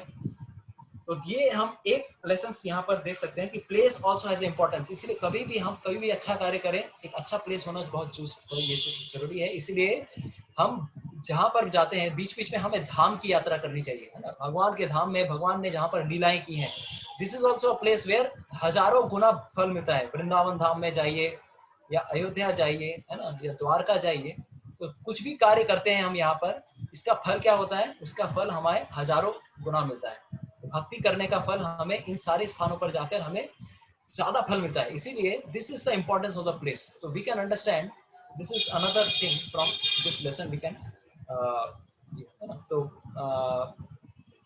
Another thing I would like to point out here कि this shloka also gives us an, हमें एक और अंडरस्टैंडिंग देती है कि धृतराष्ट्र का चेतना क्या थी। देखिए इस श्लोक में हमने 2 चीजों का चर्चा की, धर्म क्षेत्र और कुरुक्षेत्र, है ना। समवेता युत्सव, देखिए उन्होंने खुद ही बता दिया कि देखो मेरे सारे पुत्र कौन, ये सारे जो भी आए हैं कौन कौन आए हैं, युत्सव, युद्ध करने के लिए आए हैं, है ना। They have come here to fight here, but उन्हें पता है युद्ध करने आए हैं। लेकिन वो क्या प्रश्न पूछ रहे हैं, किम अकुर्वत संजय, संजय से पूछ रहे हैं कि देखो मेरे बेटे युद्ध करने तो जमा हुए हैं, लेकिन वो आगे उन्होंने क्या किया, व्हाट दे हैव डन। तो अभी आपसे मैं अगर पूछूं, देखिए अगर आपसे अगर पूछा जाए कि 2 पार्टी, है ना, अभी आपके सामने 2020 मैच हो रहा है, अभी चलो भले ही 2020 अभी नहीं हो रहा है, ना ही 2020 हो रहा है, ना 50-50 हो रहा है, ना ही टेस्ट मैचेस हो रहे हैं अभी। और this year itself has become the most memorable 2020 match we can understand है। इस साल में ऐसा 2020 टूर्नामेंट किसी ने भी नहीं देखा होगा, एक के बाद एक इतने सारे खराब घटनाएं घट रही हैं इस संसार में। तो बेसिकली यहाँ पर मैं बताना चाह रहा हूँ कि अगर आपको बोला जाए कि एक 2020 मैच हो रहा है, 2020 मैच के पहले दो लोग आके टॉस करते हैं, तो टॉस करने के बाद हेड्स एक होता है, टेल्स होता है। सपोज इंडिया पाकिस्तान का मैच है, हेड किया तो हेड के बाद चूज किया इंडिया को हेड्स मिला और दे स्टार्टेड, उन्होंने चूजिंग किया बैटिंग करना है। तो अगर आपसे कोई कमेंटेटर या कोई अगर पूछने लगे, अच्छा ठीक है चूज कर लिया बैटिंग करना है, उसके बाद आगे जाके क्या हुआ, अगर आपसे कोई ऐसा प्रश्न पूछे उसके बाद क्या हुआ, तो आप क्या रिप्लाई करेंगे? अरे कैसा बेहुदा प्रश्न पूछ रहे हो, जब चूज किया बैटिंग करने को तो बैटिंग ही करेंगे ना। उसी प्रकार से अगर आज हम यहाँ पर प्रश्न देखेंगे, सी वी कैन अंडरस्टैंड धृतराष्ट्र कैसा प्रश्न पूछ रहे हैं। उनको पता है कि स्टेडियम में दो लोग आके खेलने के लिए आए हैं, मतलब फाइट करने के लिए आए हैं, लेकिन प्रश्न क्या पूछ रहे हैं, उन्होंने आगे क्या किया। This is like as if आपको सामने खाना परोसा जाए और कोई बोल रहा है कि उनके सामने कहीं पे स्टोरी बताया जा रहा है कि उनको खाना परोसा गया, अगर पूछे भाई आगे क्या किया, अरे खाना परोसा गया तो वो खाया ही होगा ना, दिस इज क्वाइट ऑब्वियस। तो यहाँ पर देखिए धृतराष्ट्र का चेतना क्या था, उनको ये लगने लगा कि उन्होंने ये प्रश्न ऐसा डाउटफुल प्रश्न क्यों किया, बिकॉज धृतराष्ट्र वाज थिंकिंग कि चूंकि ये मेरे जो पुत्र हैं ये धर्म क्षेत्र में जाकर जमा हुए हैं, तो कहीं इस धर्म क्षेत्र के कारण मेरे बेटों का दिमाग, तो उन्होंने 2-3 पॉसिबिलिटी उन्होंने अंदाजे में लगाई। देखिए धृतराष्ट्र कितने मीन माइंडेड थे या कितने किस प्रकार की उनकी सोच थी, यहाँ पे सोच सकते हैं। पहला उन्होंने पॉसिबिलिटी ये लगाया कि कहीं ऐसा ना हो जाए कि मेरे बेटे है ना धर्म क्षेत्र के प्रभाव में आकर मेरे बेटे 100 कौरवस उनके मन परिवर्तन हो जाए, है ना, शायद उनका मन ऐसा परिवर्तन हो जाए कि क्या वो डर के मारे या उदारता के कारण, उस प्लेस के इंपॉर्टेंस के कारण उन्होंने क्या डोनेशन में ही सारा राज्य उनको ना दे दे, है ना।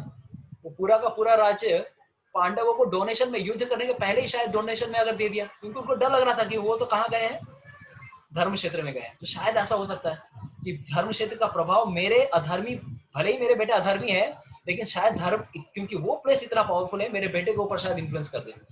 दूसरा इन्फ्लुएंस उनको अंदेशा लग रहा था, अच्छा ऐसा भी तो हो सकता है कि धर्म क्षेत्र इतना पावरफुल, इतना पोटेंट है कि जो 5 पांडव हैं वो हमेशा धर्म का साइड लेते हैं, दे आर ऑलवेज धार्मिक।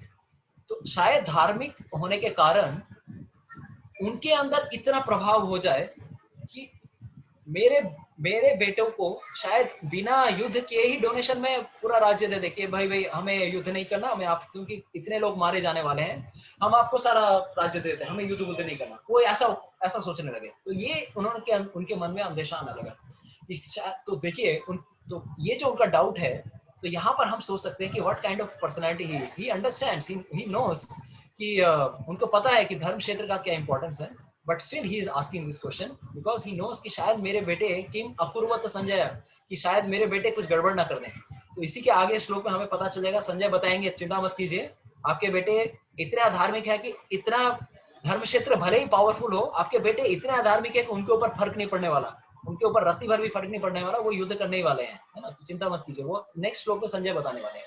लेकिन जो another thing we can understand here is that मामकः पांडवा सेवा, मामकः एंड पांडवा सेवा। देखिए यहाँ पर हम उनके अंडरस्टैंडिंग कर सकते हैं कि किस प्रकार की उनकी चेतना थी धृतराष्ट्र की। ही इज टेलिंग कि मेरे बेटे और पांडवों के बेटे ने क्या किया, है ना। तो भले ही देखिए धृतराष्ट्र एक गार्जियन की तरह उनको सौंपा गया था धृतराष्ट्र को। धृतराष्ट्र तो दोनों के पिता समान थे, है ना, क्योंकि पांडु जब नहीं थे तो Dhritarashtra was the father, Dhritarashtra was the father of even Pandavas also. और युधिष्ठिर महाराज ने हमेशा धृतराष्ट्र को पिता के समान ही देखा था।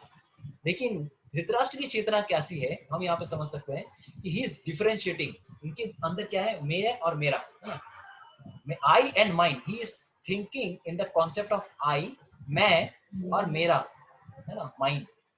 ये चेतना हमारे लिए कितनी प्रॉब्लम कर सकती है, हमें यह समझना पड़ेगा। देखिए धृतराष्ट्र का जो बेटा था वो था दुर्योधन, और दुर्योधन जो युद्ध में लड़ने आया था, मैंने पिछले सेशन में बताया था कि किस प्रकार से महाभारत के युद्ध में जो भी कैरेक्टर्स थे सब पिछले लाइफ में उनका कुछ ना कुछ हिस्ट्री था, है ना। भीष्म पितामह पहले 8 वसुओं में से एक थे, द्रौपदी का हमने कहानी बताया, है ना। कर्ण भी पिछले लाइफ में एक कैरेक्टर थे जिन्होंने सूर्यदेव की शरण ली थी, है ना। या फिर अर्जुन नर नारायण ऋषियों में से, कृष्ण नारायण नर, है ना, ये नर नारायण थे। दुर्योधन कौन थे? शकुनी कौन थे? तो शकुनी और दुर्योधन पिछले लाइफ में, पिछले एक्चुअली दे आर, दुर्योधन है पर्सनिफाइड कली, है ना, पर्सनिफाइड, यानी कि कली राज, जो कली युग चल रहा है, कली युग आने के पहले वो कौन है? दुर्योधन स्वयं कली का ही जन्म, कली ने ही जन्म लिया दुर्योधन के रूप में। और शकुनी जो थे वो द्वापर युग के पर्सनिफाइड रूप में थे, है ना। तो ये लोग देखिए, कली का कार्य क्या है? कली हमेशा क्या करता है हमारे जीवन में? व्हाट ही डज, यहाँ पर हम समझ सकते हैं भाई भाई में, है ना, भाई भाई में, या इट ऑलवेज कॉजेस डिसेंशन, भाइयों के अंदर क्या करेगा? फूट डालेगा, या पिताजी फादर सन में फूट डालेगा, है ना, या फिर फैमिलीज में फूट डालेगा, है ना।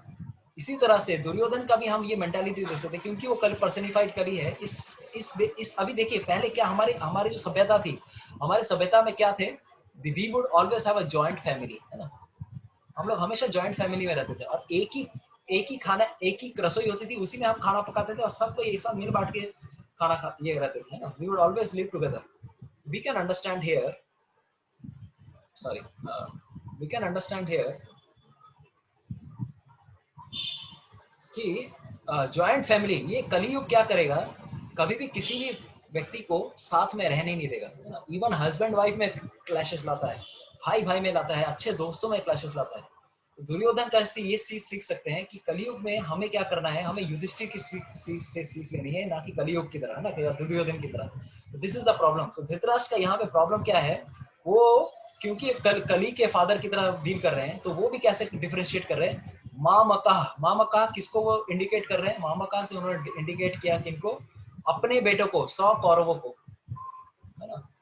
लेकिन पांडवों को कैसे कर रहे हैं? पांडवा, है ना, क्योंकि अरे, तो यहाँ पर हम देख सकते हैं why this kind of differentiation.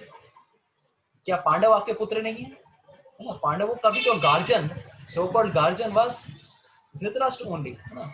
ये गार्जियन भी तो धृतराष्ट्र ही थे।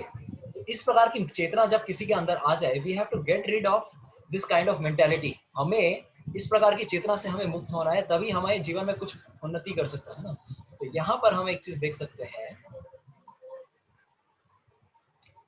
यहाँ पर हम एक चीज देख सकते हैं कि वन सेकेंड,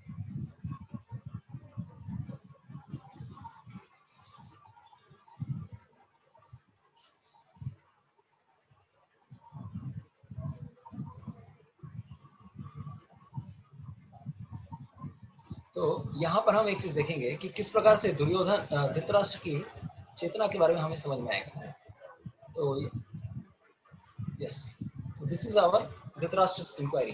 तो कुरुक्षेत्र धर्म क्षेत्र, उनको समझ में आ रहा था कि this is a secret place of pilgrimage, and even for heavenly denizens Krishna is personally present. दूसरा चीज है, धृतराष्ट्र को डर क्यों लग रहा था? कि कृष्ण पर्सनली प्रेजेंट है पांडवों के साइड में, और पांडव धार्मिक हैं, और उनको लग रहा था कि मेरे बेटे मारे जाने वाले हैं, उनको अंदेशा था, है ना, और शायद मेरे बेटे कहीं ना कहीं कॉम्प्रोमाइज न कर दे। तो ये हमने अभी तक डिस्कस किया। दूसरा जो डिस्कशन आने वाला है इज एक्चुअली, शास्त्र लोग ये बता रहे हैं कि जिस प्रकार से किसी जगह जहां पर हम खेती करते हैं, है ना, खेती करने से क्या है, हमने ये भी बताया कि किस प्रकार से अधार्मिक चीज को, जैसे जैसे घास फूस को उठा के फेंकना है, उसी प्रकार से धर्म क्षेत्र में आने के कारण जो अननेसेसरी प्लांट्स ऑफ कौन? दुर्योधन, है ना, इस प्रकार के वीड से भी हमें क्या मिलने वाली है? मुक्ति मिलने वाली है। इसीलिए धृतराष्ट्र को डर लग रहा था, और हमेशा ही was thinking that hoping for the impossible and fearing the inevitable. तो देखिए, भगवत गीता की जो स्टार्ट होती है, जो how Bhagavad Gita is starting, this Bhagavad Gita is starting from Dhritarashtra's inquiry, and he is understanding that I have hopeless end, है ना, कि ये शायद मेरे बेटे इस युद्ध भूमि से लौट के नहीं आने वाले। उसका क्वेश्चन में ये समझ में आ रहा है कि शायद उसको लग रहा है कि मेरे बेटे शायद लौट के नहीं आएंगे। देखिए, भगवत गीता हमारा ऐसा धर्म ग्रंथ है, लेकिन ऐसा होपलेस एंड कैसे दे सकता है? इसीलिए देखिए, भगवत गीता का जो लास्ट वर्स है 18.78, अगर हम देखेंगे, it gives us endless hope, है ना, it gives us endless hope. जहां पर संजय बोल रहे हैं, देखिए, स्टार्ट करने वाले हैं धृतराष्ट्र, लेकिन एंड करने वाले हैं संजय। वो क्या बता रहे हैं? भगवत गीता का एंडिंग क्या हो रहा है? कहते हैं कि जहां पर भगवान कृष्ण है ना, जहां पर अर्जुन है, जहां पर भी भगवान कृष्ण और अर्जुन रहेंगे, वहां पर हमेशा क्या होगा, वहां पे हमेशा श्री विजय विभूति हमेशा रहेगी। तो दिस इज व्हाट लाइक ये यत्र योगेश्वरम कृष्ण यत्र पार्थ धनुर्धरा तत्र श्री विजय भूति ध्रुवा नीतिर मतिर्मम। तो ये हमें समझ में आता है कि दिस इज द बिगिनिंग, भले ही ये हमारा बिगिनिंग ऐसा हो रहा है, this is the hopeless end for Dhritarashtra, but is Bhagavad Gita ends with endless hope, है ना, ends with an endless hope in 18.78. So this is what we can understand. So this, he was not only blind. Srila Prabhupada, अगर आप commentary देखेंगे, प्रभुपाद बताते हैं कि धृतराष्ट्र सिर्फ आंखों से अंधा नहीं था, वो स्पिरिचुअली भी ब्लाइंड थे, है ना। और ब्लाइंड किस लिए थे, क्योंकि अंदर में ग्रीड, लोभ था, ईर्ष्या थी और भौतिक इच्छाएं थी, है ना। He was blind not only materially but also spiritually, है ना। So that's why this kind of problems are happening. और हमारे लिए थर्ड लेसन है कि हमें क्या करना है, we should not be blind like this, है ना। हमें क्या करना है, we should be always, हमें greed, envy, किसी के प्रति ईर्ष्या नहीं रखनी चाहिए। अगर कंपटीशन करना है, कंपटीशन किससे करना है, खुद से करना है, किसी और से कंपटीशन नहीं करना। कि मैं 10 साल पहले कहाँ था, मैं कैसे अपने आप को इम्प्रूव कर सकता हूँ, लेकिन किसी और को लेग पुली करके मैं किसी के खिलाफ कुछ करने जाऊंगा, then that is not good. दूसरा, आई मी एंड माइंड, ये जो चेतना है तो हमेशा हमारे जीवन में क्या करेगी, दुख ही लाने वाली है। माँ मकाह पांडवा सेवा, अरे ये कैसी मेंटालिटी है, सोचिए धृतराष्ट्र की, माँ मकाह यानी कि मैं और मेरा, यानी कि कौरव मेरे हैं, पांडव मेरे नहीं है। तो ये जिस तरह का जो सेल्फिश गेन की जो माने ये चीजें आती हैं, मेरे हमारे जीवन में भी ऐसा आता नहीं कि हम अपनी बड़ाई करते हैं, है ना, अपने बारे में बड़ाई करते हैं, अपने ऊपर ज्यादा होप करते हैं। This kind of thing will always cause us anxiety, frustration and disappointment, है ना। तो हमें क्या करना चाहिए, भगवान को अपने जीवन में केंद्र में लाना चाहिए। देखिए सेम चीज मैं एग्जांपल देता हूँ।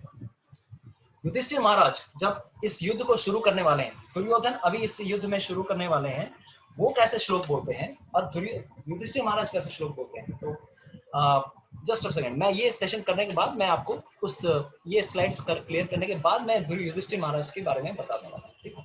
So too much material engagements becomes oblivious to that ill effects of his her actions, है ना। तो यहाँ पर हम देख सकते हैं कि this is the problem that is happening, है ना? तो पहला श्लोक में हमने कुछ लेसन्स सीखे। सेकंड वाले जो सेशंस हैं, हम अभी सेकंड श्लोका पढ़ेंगे। तो दिस इज व्हाट संजय उवाच, है ना, संजय इस श्लोक को कहते हैं। देखिए संजय को समझ में आ गया कि धृतराष्ट्र बोलना क्या चाह रहे हैं, कहना क्या चाह रहे हैं। दूर से दिखाना चाह रहे हैं कि आई एम सो कंसर्न, कि शायद समझौता हो जाए। तीसरा चीज, हाँ, तो दिस इज अनदर थिंग कि एक्चुअली धृतराष्ट्र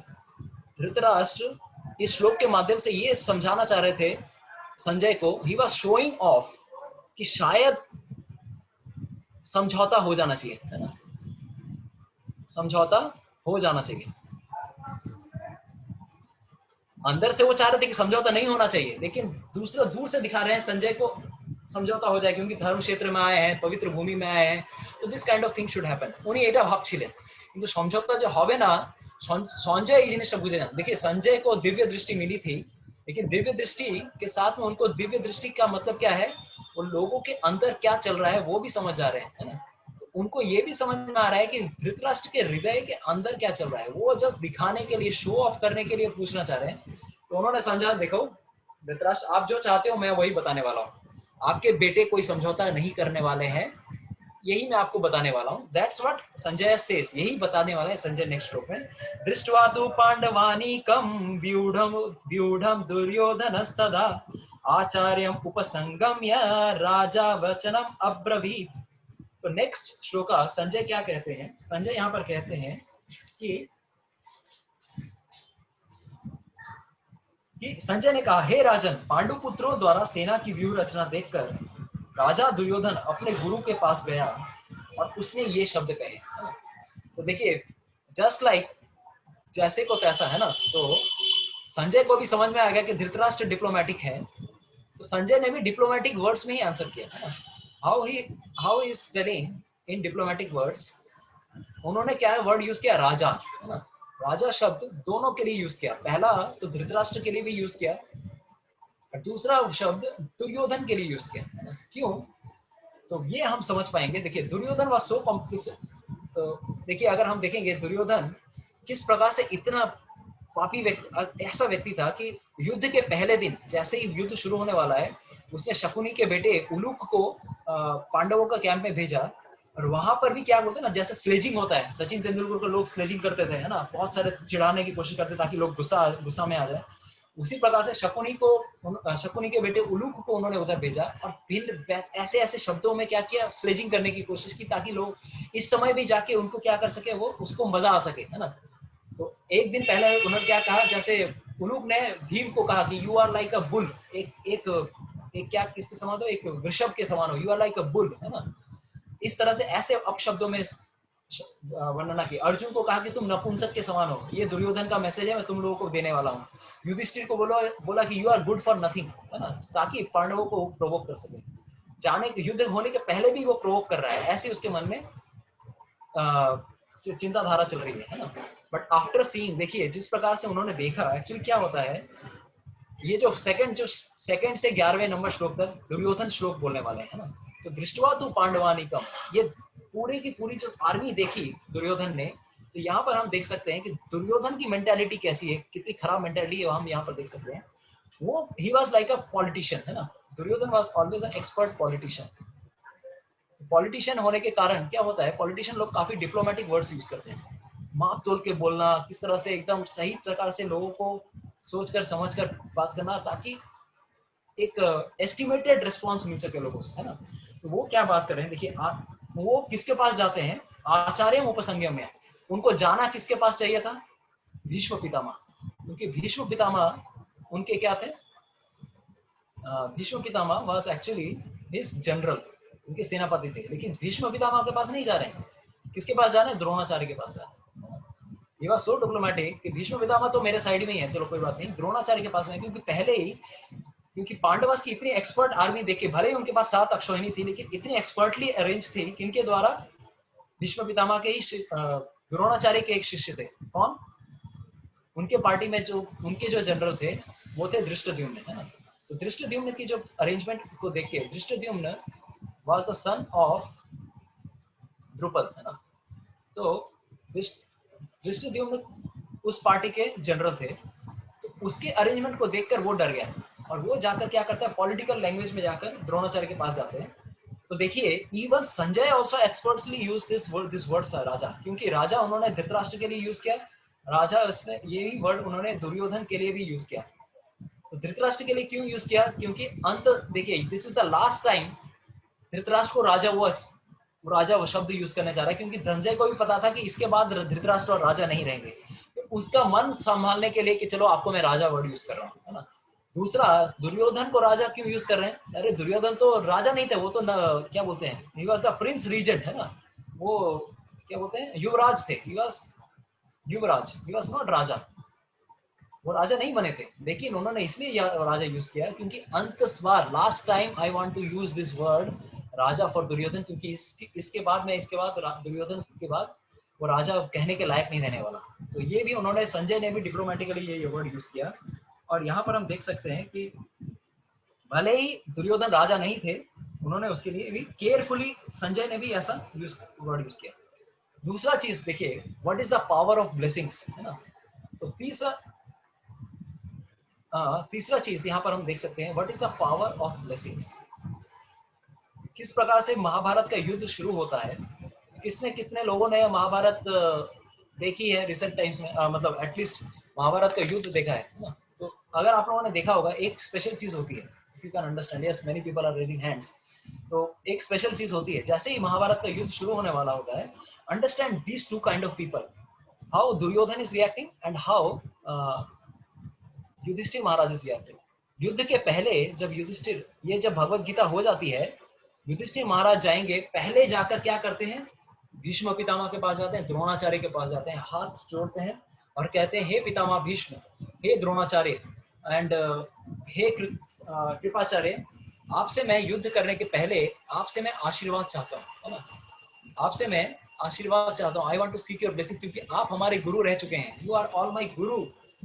तो ऐसा उन्होंने, देखिए, और यही चीज धृतराष्ट्र दुर्योधन भी कर रहा है। लेकिन दुर्योधन क्या करता है, आगे के श्लोकों में पता चलेगा, वो पहले भीष्म के पास में नहीं जा रहा है, वो हाथ जोड़ के रिक्वेस्ट नहीं कर रहा है, वो उनको ऑर्डर कर रहा है कि देखो उनके पास में कितने लोग हैं, हमारे पास कितने लोग हैं, और उनके पार्टी में हमारे और उनके बीच में कौन महान है ना। ही काइंड्स टू शो ऑफ, वो दिखाना चाहते हैं कि हमारी पार्टी स्ट्रांग है, हम जीतने वाले हैं।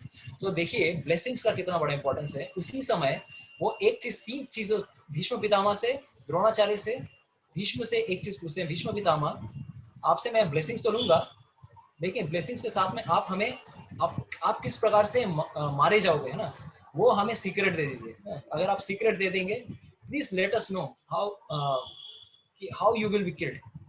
पहले ही हाथ जोकर ये मानते हैं। तो भीष्म पितामह बहुत खुश होते हैं, बोलते हैं कि अगर तुम मुझे आज ब्लेसिंग्स लेने नहीं आते तो मैं तुम्हें कर्ज कर देता, मैं तुम्हें श्राप दे देता, है ना। तो he says like that.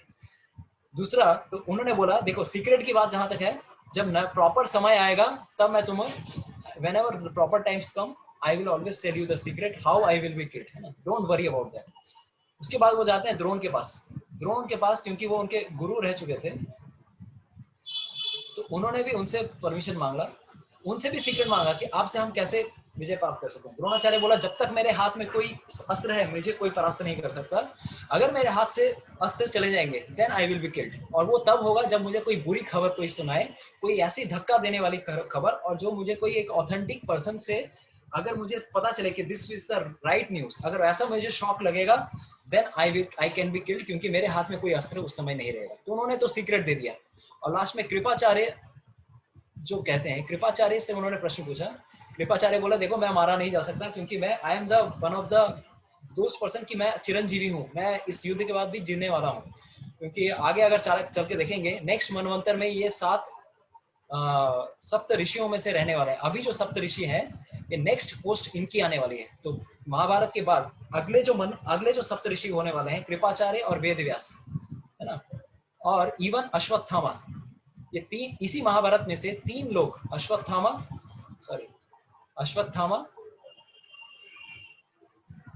Vedvyas and all, ये कृपाचार्य, ये लोग सप्तऋषियों में से 3 तो यही हैं, अगले जो जब नेक्स्ट सप्तऋषि कोई बनने वाले होंगे। तो यहाँ पर हम देख सकते हैं कि ब्लेसिंग्स का क्या इंपॉर्टेंस है। अगर कोई ब्लेसिंग्स लेगा तो उसे अपने मृत्यु का जो ये है, क्या नाम है, सीक्रेट है, वो भी बता देगा कोई, है ना।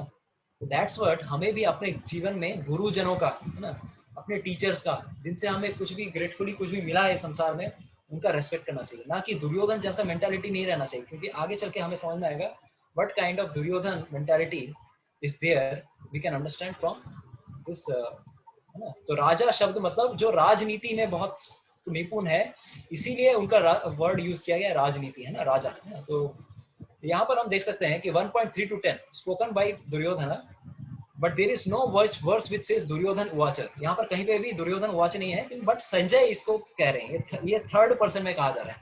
तो नाउ थर्ड अगर हम देखेंगे तो थर्ड श्लोक हम देखेंगे, पश्येताम पांडुपुत्राणाम आचार्यम महतीम चमूम व्यूढ़ाम द्रुपद पुत्रेण तव शिष्येन धीमता।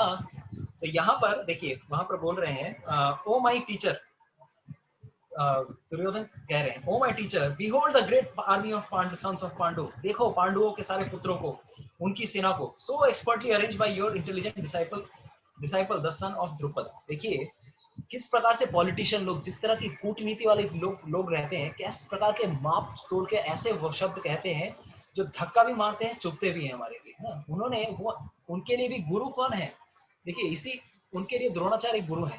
एक गुरु होने के बावजूद भी वो किस प्रकार के शब्द यूज कर रहे हैं। पहले तो वो भीष्म के पास नहीं गए, द्रोणाचार्य के पास गए, उनके पीछे उसकी भी डिप्लोमेसी थी। तो that means that he is an expert diplomat, expert politician, है ना। एंड वो यहाँ पर क्या बताना चाह रहे हैं, द्रोणाचार्य के पास जाकर ये बताना चाह रहे हैं कि देखिए आप कैसे गुरु हो कि आपने अपनी मृत्यु का जो मतलब आप क्योंकि ये ऑलरेडी बताया हुआ था, द्रोणाचार्य और द्रुपद राजा की पुरानी शत्रुता थी, और द्रुपद राजा ने शत्रुता के कारण एक यज्ञ किया जिनसे उनको दो संतान उत्पन्न हुई, एक तो द्रौपदी और एक है धृष्टद्युम्न। धृष्टद्युम्न के कारण उनका द्रौपदी का जन्म इसलिए हुआ था क्योंकि उन्हें अर्जुन के साथ उनका विवाह करवाना था। He was very much impressed by the skills of Arjun. অর্জুনের এত সুন্দর কৌশল দেখে উনি এত খুশি হয়ে গেছিলেন যে অর্জুনের সাথে আমার একটা মেয়ের বিয়ে দিতে হবে, উনি এটা ভেবেছিলেন।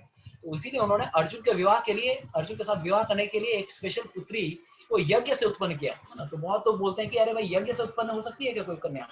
अरे पहले के जमाने में ब्रह्मा जी विष्णु के नाभि से उत्पन्न हो सकते हैं, यज्ञ से कोई कन्या उत्पन्न नहीं हो सकती क्या? तो दिस इज अनदर स्टोरी। और उन्हीं से उनको एक और पुत्र भी मिले, और साक्षात मतलब ऐसे नहीं कि बचपन में उनका बचपना नहीं हुआ, वो डायरेक्ट 16 साल 17 साल के होने के बाद ऐसे उत्पन्न हुए, डायरेक्ट यज्ञ से उत्पन्न हुए। तो बहुत तो this is kind of thing कि यज्ञ से डायरेक्ट लोगों की भी उत्पत्ति हो सकती है ना। तो धृष्टद्युम्न द्रोणाचार्य को मारने के लिए उत्पन्न हुए थे, इसीलिए द्रौपदी ने अपनी शत्रुता को करने के लिए धृष्टद्युम्न को उत्पन्न किया था। लेकिन ट्रेनिंग लेने के लिए द्रौपदी ने भी किनके पास भेजा था? द्रोणाचार्य के पास ही भेजा था। और द्रोणाचार्य को भी पता था कि धृष्टद्युम्न आगे चलकर मेरे क्या करने वाले हैं, मेरी हत्या करने वाले हैं। लेकिन still because Dronacharya was a Brahmin and as well as a teacher, ideal teacher, और he was a dutiful teacher. तो हमें भी देखिए कभी कभार ड्यूटी के प्लेटफॉर्म में रहकर वी शुड आल्सो अंडरस्टैंड कि अगर कभी कभार वी आर नॉट ड्यूटीफुल, अगर हम धर्म के साइड में नहीं है, then there could be problems. So Dronacharya was always true to his duty. उन्होंने शिक्षा देने का कार्य किया है ना। तो कुछ लोग मैं आगे के सेशंस में ये सब बताऊंगा, कुछ लोग कहते हैं कि एकलव्य के साथ अन्याय किया। एकलव्य के साथ अन्याय नहीं किया। देखिए अगर एकलव्य कौन सी जात, actually Eklavya was there from a Nishad race. Eklavya was from a Nishad race. तो बहुत लोग बोलते हैं कि अपने स्टूडेंट के साथ वो पार्शियल थे, इसीलिए एकलव्य को उन्होंने टीचिंग नहीं दी। अरे एकलव्य तो उनकी हत्या नहीं करने वाला था, एटलीस्ट द्रोणाचार्य की हत्या करने वाला था कि आगे जाकर Eklavya was never going to kill Dronacharya, लेकिन उसको उन्होंने शिक्षा नहीं दी। क्यों? क्योंकि उनको भी पता था कि Eklavya was coming from a race who is from Nishad, और निषाद वाले जो भी होते थे they were not properly from a Kshatriya. क्षत्रिय वो लोग होते थे जो कि हमेशा धर्म की रक्षा करने के लिए जीवन बलिदान देंगे। लेकिन Nishad are from another caste people, है ना, दे आर लाइक बारबेरियंस, है ना। निषाद रेस बारबेरियंस होते हैं ना, जो बर्बरता एक देश से दूसरे देश में अटैक करते हैं, या इस तरह के जाति के थे।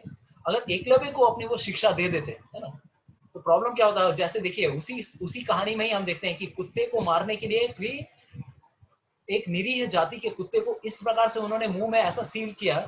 तो कोई भी व्यक्ति अगर किसी के प्रति करुणा का भाव रखता है, he will never treat any living entity, किसी भी जीव के साथ इस प्रकार का भाव नहीं रखेगा। तो उन्होंने जब देखा एकलव्य का चेतना क्या है, एकलव्य की चेतना ये है कि he wants to get weapons only, ब्रह्मास्त्र चाहिए और दिव्यास्त्र चाहिए उसको, बस उसको दिखाने के लिए कि मैं इतना बड़ा योद्धा हूँ, वो ये दिखाना चाहता था। और दूसरा, वो क्वालिफिकेशन भी उनके अंदर नहीं था, क्योंकि ही वाज नॉट क्वालिफाइडली क्षत्रिय। तो उनके जीव मतलब this kind of thing was not there with him. But simultaneously जब धृष्टद्युम्न उनके पास ट्रेनिंग करने आए, भले ही उनको मारने वाले थे, ही गेव ट्रेनिंग। तो हमें ये समझना चाहिए द्रोणाचार्य वाज नॉट पार्शियल। ये गलत धारणा है कि Dronacharya was partial, rather he was more understanding कि अगर एकलव्य को वो अगर आगे जाकर उनको शिक्षा देते, तो बाद में जाके he would have become the greatest terrorist, है ना। आजकल जैसे टेररिस्ट होते हैं, टेररिस्ट के हाथ में अगर गन आ जाए तो क्या करेगा? मासूम लोगों को मारने वाला होगा। और अंत में जाके ऐसा ही होता है। एकलव्य आगे जाकर जरासंध के साथ पार्टी बनाता है ना, मतलब इवन तो उसका अंगूठा जब कट गया था, जरासंध के साथ टीम बनाता है। बाद में भगवान श्री कृष्ण को एकलव्य को मारना पड़ा था। He had to kill Jarasandh, Eklavya. So this kind of person is there because he is having like mentality like this. तो द्रोणाचार्य को यहाँ पर दुर्योधन कैसे इंडिकेट कर रहे हैं? देखिए Dhrishtadyumna is always disciple of Dronacharya, similarly Pandavas are also trained by Dronacharya. तो वो उकसाना चाह रहे थे द्रोणाचार्य को कि देखो आपका शिष्य धीमता, उन्होंने एक वर्ड यूज किया है धीमता, है ना, आपका इंटेलिजेंट डिसाइपल। आप देखो किस प्रकार का शिष्य है कि द्रोणाचार्य तो उसके भी गुरु हैं।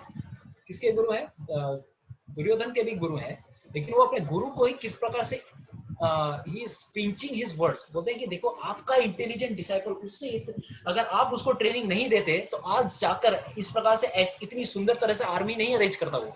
तो this kind of mentality of Duryodhana, he is fearful, अंदर में उसका फियर है, दिखाना नहीं चाह रहा है फियर, लेकिन उसके मन में ये मत संकोच आ रहा है कि अगर आज मेरे गुरु इस व्यक्ति को अगर शिक्षा नहीं देते तो शायद आगे चलकर ऐसी स्थिति नहीं आती मेरे जीवन में, है ना। तो दुर्योधन's inner fear is revealed here. Simultaneously he is pointing out his guru's foolishness also. He is not able to understand कि उसके गुरु कितने महान हैं. He is not able to find out. Arjun को पता था कि उसके गुरु कितने महान हैं, लेकिन वो एक तरह से क्या कर रहा है? अपने गुरु का ही अपराध कर रहा है ना। तो अगर कोई व्यक्ति अपने गुरु का अपराध करेगा और पूरा जीवन भर ही करता है, तो ये नई बात नहीं है। पूरा अगर महाभारत पढ़ेंगे, हर सेकंड में हर जगह पे वो भीष्म पितामह और द्रोणाचार्य का हमेशा अपराध किया, कभी भी उनकी बात नहीं सुनी। तो यहाँ पर अपने गुरु का कोई अपराध करेगा तो किस प्रकार से उसके जीवन में श्री विभूति आएगी उसके जीवन में, वन विल नेवर गेट, है ना। तो that's why we can understand what is the power of blessings. Blessings हमने देखी कि किस प्रकार से दुर्योधन यहाँ पर युधिष्ठिर किस प्रकार से एटीट्यूड लेकर गए गुरुजनों के पास, और किस प्रकार से दुर्योधन दुर्योधन की मेंटालिटी है ना।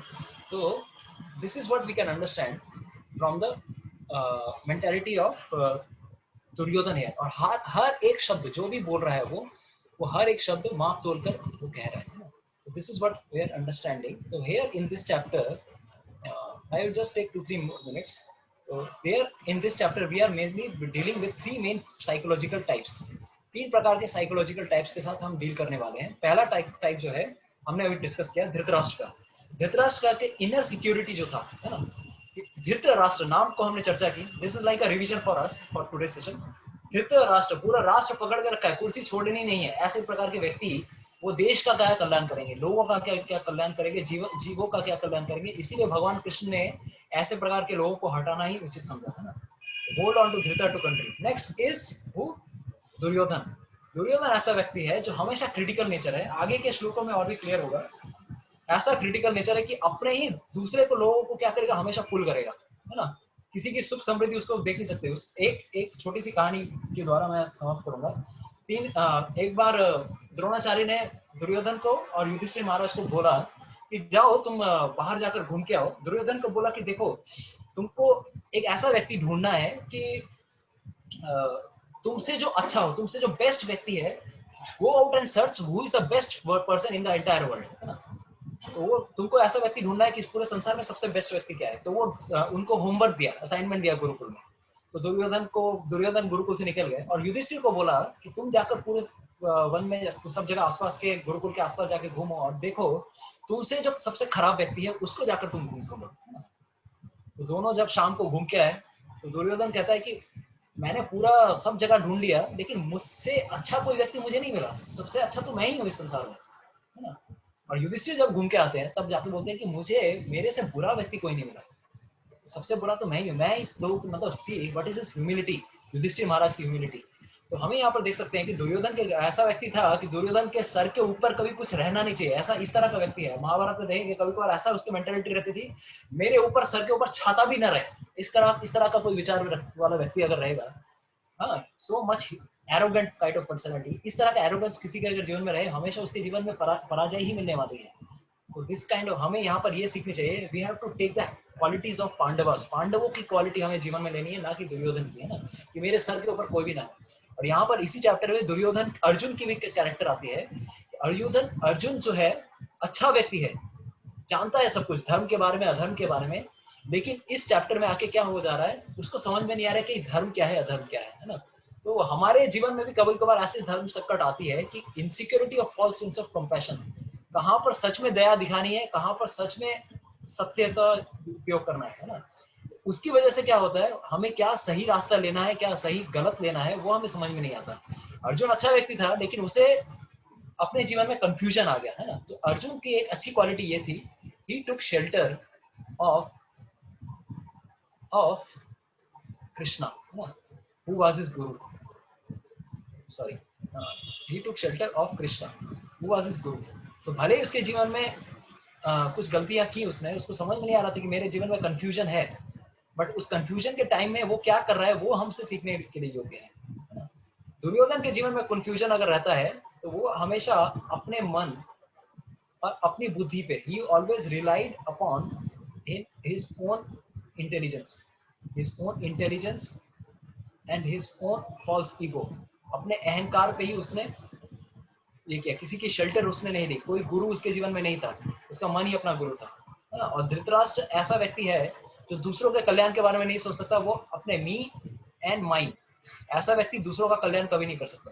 इसलिए ऐसे व्यक्ति से हमें जाना है किस तरह के व्यक्ति के पास, अर्जुन के पास, है ना। तो this chapter gives us a small 360 degree view of 3 kinds of people which we can find, है ना। तो एनीवेज हमारा सेशन हमने almost like we have 10 minutes past, आज हम यहीं पर समाप्त करेंगे। तो देखिए नेक्स्ट सेशन में चौथे श्लोक से हम चालू करेंगे। चौथे श्लोक के बाद काफी फास्ट फॉरवर्ड जाने वाला है। तो बेसिकली हमने कॉन्शियसनेस यहाँ पर देखने की कोशिश की। आज हमने एक पृष्ठभूमि ये की कि किस प्रकार से कुरुक्षेत्र के युद्ध भूमि के घुसने के बाद क्या हो रहा है ना, what is happening later on. और आगे चल के बहुत एक एक लाइन के एक एक वर्स है, तो हम और भी बहुत फास्ट फॉरवर्ड में जल्दी कर पाएंगे, क्योंकि दुर्योधन एक एक लाइन में एक एक चीजें बोल रहे हैं, अर्जुन भी कुछ कुछ सिंपल वन लाइनर क्लियर करेंगे। तो मेरा एक रिक्वेस्ट है आप सबसे, देखिए हमने पिछले सेशंस में भी यही किया था कि देखिए कलयुग, ये दुर्योधन लाइक दिस इज कलयुग which is going on and the times, जो समय जो चल रहा है बहुत खराब समय चल रहा है। तो मेरा आपसे यही निवेदन है कि आप जहां पर भी रहें, जिस भी जगह पर रहें, तो भगवत गीता जो हमें अल्टीमेटली जो सिखाती है ना, जो हमें भगवत गीता आगे चल के सिखाने वाली है, वो ये सिखाने वाली है कि किस प्रकार से धर्म का रास्ता लेना है ना। तो धर्म का सबसे बड़ा रास्ता हम कैसे ले सकते हैं? भगवान के नामों का शरण लेके। We have to take shelter of the holy names of Krishna. तो गलत समय है, खराब समय है, लेकिन अगर हम भगवान कृष्ण की शरण लेंगे इस समय, इस इनऑस्पिशियस टाइम में भी हम इसको ऑस्पिशियस बना सकते हैं, परम शुभ बना सकते हैं। আমরা এই সময়টাকে আমরা খুব ভালো, খুব শুভ বানাতে পারি। তো আমার খুব নিবেদন আছে আপনাদের কাছে, আপনারা বাড়িতে যেখানেই যারা থাকবেন, আপনারা একটু সময় বার করে ভগবানের নাম জপ করুন। আপনারা ভগবানের ये করুন। তো আমরা একটা মন্ত্র জাপ করি, আপনারা सबाई जानবেন। हमने first session of concepts of Bhagavad Gita में हमने ये डिस्कस किया था कि किस प्रकार से भगवान का नाम करना, कलयुग का कलयुग में भगवान किसके रूप में आए हैं? नाम के अवतार के रूप में आए हैं। तो नाम के अवतार में हम डायरेक्टली भगवान की शेल्टर हम कैसे भी ले सकते हैं। भले ही अर्जुन के लिए कृष्ण कृष्ण रूप में आए थे, लेकिन हमारे लिए कैसे इंपॉर्टेंट है, हमारे लिए भगवान आए हैं नाम के रूप में। हमारे लिए भी भगवान वैसे ही इंपॉर्टेंट है जैसे कि अर्जुन के लिए। तो एक सेकंड मैं आपको सामने जस्ट जो महामंत्र है,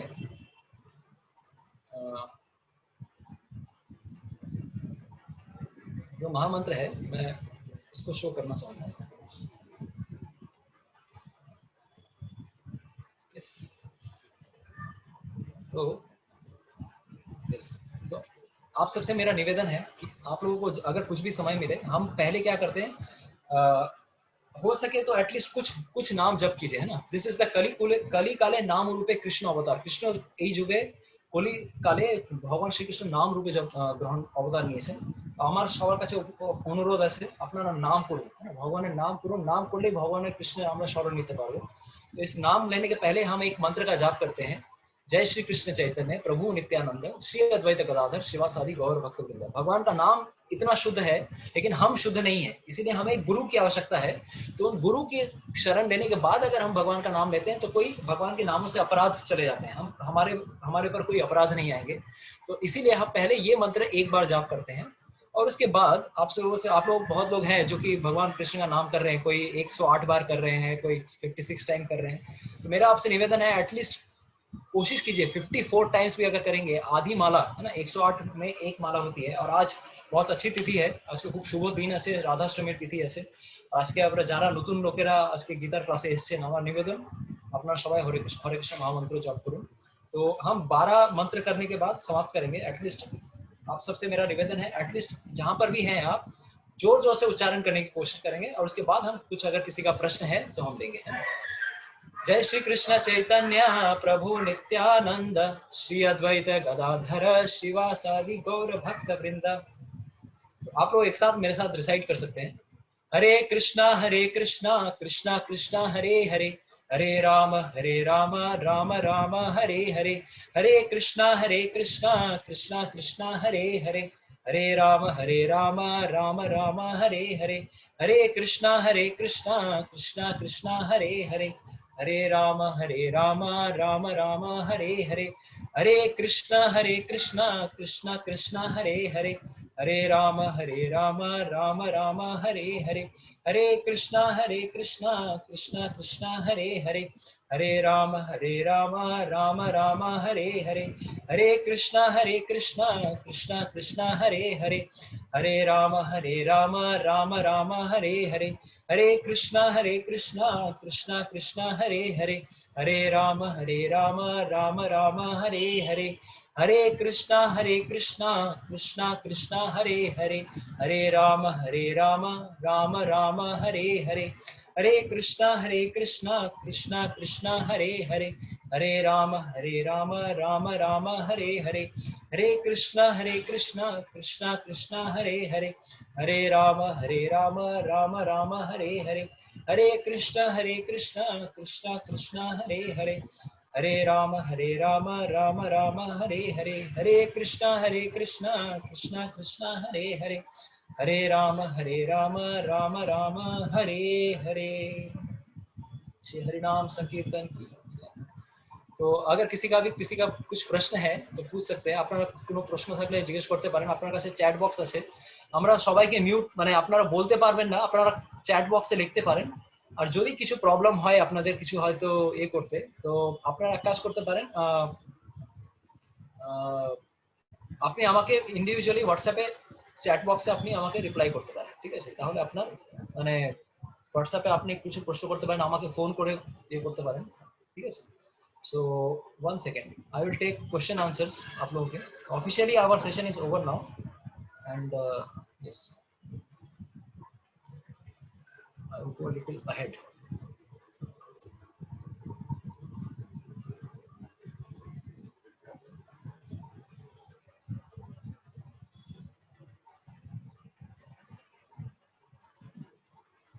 So Aryan Anarkat is asking, is there any difference between Lord Lakshmi Devi, Sita Maiya and Radha Rani? Yes, there is a difference, है ना? आगे चल के आपको पता चलेगा कि हर जैसे भगवान विष्णु के 60 गुण हैं, इस संसार में कोई भी जीवात्मा के 50 गुण तक मैक्सिमम हो सकते हैं। There are 50 qualities any living entity can have. तो उसमें ब्रह्मा जी भी एक जीवात्मा के अंदर आते हैं, तो ब्रह्मा जी के 50 गुण हैं। उसके बाद शिव जी आते हैं, he is in the category of little bit higher, जीवों से वो ऊपर है, उनके 55 क्वालिटीज आते हैं। उनसे ऊपर आते हैं भगवान विष्णु, जिनके पास 60 क्वालिटीज हैं, और शास्त्र में वर्णना किया गया है कि इनके गुण क्या क्या हैं। अगर आप चाहेंगे तो I can refer those things. लेकिन भगवान कृष्ण जो है 64 गुणों में निपुण है, उनसे भी 4 गुण ज्यादा है भगवान विष्णु से भी, है ना? लीला माधुरी, गुण माधुरी, रूप माधुरी एंड भक्त माधुरी, है ना? तो उसके बाद हम देख सकते हैं भगवान कृष्ण बांसुरी बजाते हैं, विष्णु कभी बांसुरी नहीं बजाते। भगवान कृष्ण देखने में इतने सुंदर हैं कि कोई भी उनसे मोहित हो जाता है। तो इस तरह से उनके कुछ गुण हैं जो विष्णु को भी आकर्षित करते हैं, भगवान कृष्ण को आकर्षित, भगवान कृष्ण के लिए, है ना?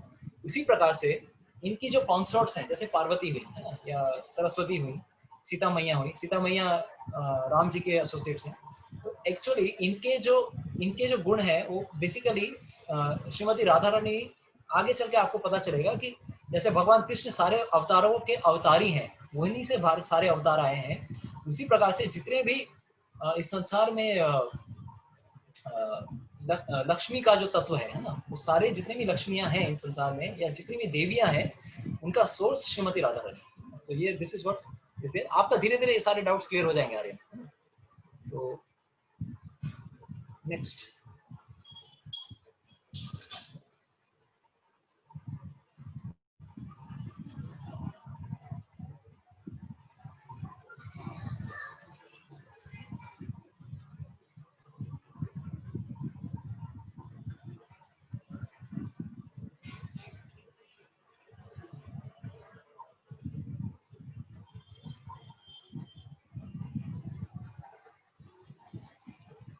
Actually Niranjan Majumdar is telling the black patches are coming.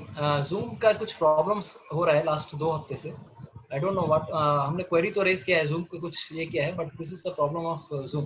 तो this is the black patches are coming, right?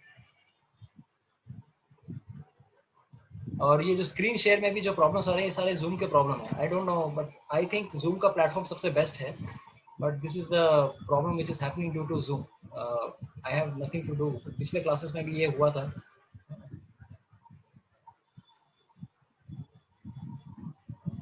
आज का जो स्क्रीनशॉट है मैं आप सबके साथ शेयर कर दूंगा, then it will be becoming easy for all of you.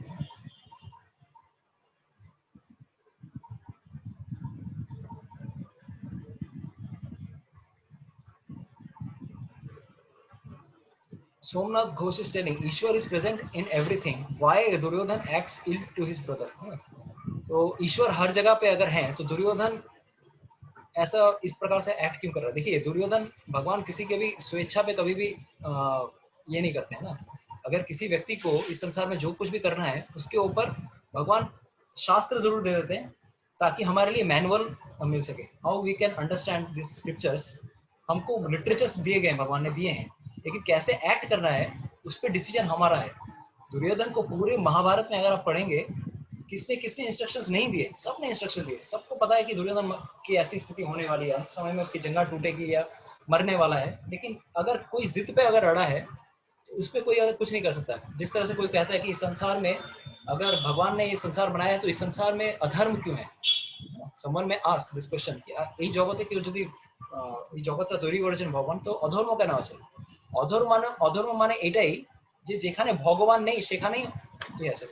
अधर्म भी भगवान से ही सृष्टि हुई है, अधर्म भी भगवान ने ही बनाया है, लेकिन प्रॉब्लम कहाँ पे आ जाती है, जिस स्थान पे भगवान नहीं है वो अधर्म में जाता है ना। जैसे भगवान, धर्म भगवान के छाती कही गई है और भगवान की पीठ में अधर्म निवास स्थान करता है। सारी चीजें भगवान, इवन इल थिंग्स, इवन जो बैड थिंग्स है इस संसार में, उसके भी स्रोत भगवान ही है। लेकिन जिस स्थान से, जैसे एक उदाहरण दिया जाए, अंधेरा मतलब क्या है? अंधेरा मतलब वहां है, वो है जहां पर रोशनी नहीं आती, যেখানে যেখানে আলো নেই সেটাই হচ্ছে অন্ধকার। ঠিক তেমন ভাবেই এই জগতে যখন আমরা দেখছি কিছু খারাপ ঘটনা ঘটছে, तार माने ये नहीं जो भगवान दई है। अगर कहीं पे कुछ खराब चीजें घट रही हैं, इसका मतलब ये नहीं कि भगवान ने क्रिएट किया है। इसका मतलब ये है कि लोग भगवान की ओर आकर्षित नहीं है या लोग भगवान की ओर झुके हुए नहीं है, इसीलिए ये सारी चीजें आ रही है। अगर जहां पर भी भगवान नहीं रहेंगे वहां पे अधर्म आता है। भगवान ने जरूर क्रिएट किया है, लेकिन हमारा कर्तव्य है कि उजाले की ओर जाना और प्रकाश की ओर जाना, है ना। This is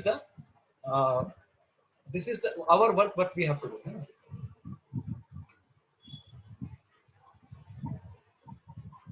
See, Kamal Mohan Bhattacharya is saying, being the son of Ved Vyas, Dhritarashtra was, why so Dhritarashtra was bad nature? देखिए, भले ही वेद व्यास के पुत्र हैं, लेकिन धृतराष्ट्र का इतना बुरा नेचर क्यों है? देखिए, ये सारे जो नेचर आते हैं, ये पर्सनली अपने अपने नेचर का, इसमें अपना भी एक नेचर होता है ना। वन शुड एवरीवन अपना भी एक योगदान होता है। जैसे एक उदाहरण दूंगा आपको मैं, भगवान विष्णु के, भगवान वराहदेव के एक पुत्र हुए थे जिसका नाम था भौमासुर या नरकासुर। कैसे उत्पन्न हुए थे? जिस समय भगवान वराहदेव ने धरती को स्पर्श किया था, है ना, धरती को गर्भोदक्षाई सागर से उठाया था, तो उस समय भूमि देवी से उनको संपर्क के कारण उनके भूमि देवी से एक पुत्र उत्पन्न हुआ था जिसका नाम था नरकासुर, भौमासुर, क्योंकि भूमि देवी से उसको उत्पन्न हुआ था। लेकिन भले ही भगवान का वो पुत्र है, लेकिन वो भी क्या है? असुरिक था, है ना। तो इसका मतलब ये है कि हमारे जीवन में हमारा किस प्रकार का नेचर होगा वो हम पे डिपेंड करता है, ना कि अगर भगवान, वेद व्यास भी भगवान के ही अवतार हैं, अगर उनका भी संतान ऐसा उत्पन्न हो रहा है तो इसका मतलब क्या है? Actually it all depends on us. हम कौन सा राइट डिसीजन चूज कर रहे हैं या रॉन्ग डिसीजन चूज कर रहे हैं, ये हमारे ऊपर है ना। तो this is what we can understand. Dhritarashtra was a living entity, एक जीव है, और जीव का भगवान ने एक स्वेच्छा दी है। एवरीवन, भगवान हर एक जीव को भगवान कृष्ण ने एक स्वेच्छा दी है। अगर आप अच्छा चॉइस लेना चाहे लो, या बुरा चॉइस लेना चाहे लो। This is the independence. भगवान कभी भी किसी भी जीव की इच्छा के साथ कभी भी खिलवाड़ नहीं करते, लेकिन शास्त्र भेजते हैं, भगवान के भक्तों को भेजते हैं, ताकि आपके चॉइसेस को लेने की जो क्षमता है उसको चेंज कर सके भगवान, है ना। आपके जो चॉइसेस को, आपको सही चॉइस देने के लिए भगवान ग्रंथ भेजते हैं, भगवान के भक्त भेजते हैं, ताकि हमारी चेतना सही हो सके। Suman Thakur is telling, what is the minimum number of chants one should do? At least एक माला आप अगर करेंगे that will be good. At least half भी कर सकते हैं, तो 108 नाम ले सकते हैं, या फिर 54 बार लेंगे तो भी चलेगा, 54, that is also good, but start with, I would recommend at least 108 बार लेंगे, मैक्सिमम 8 से 10 मिनट लगता है।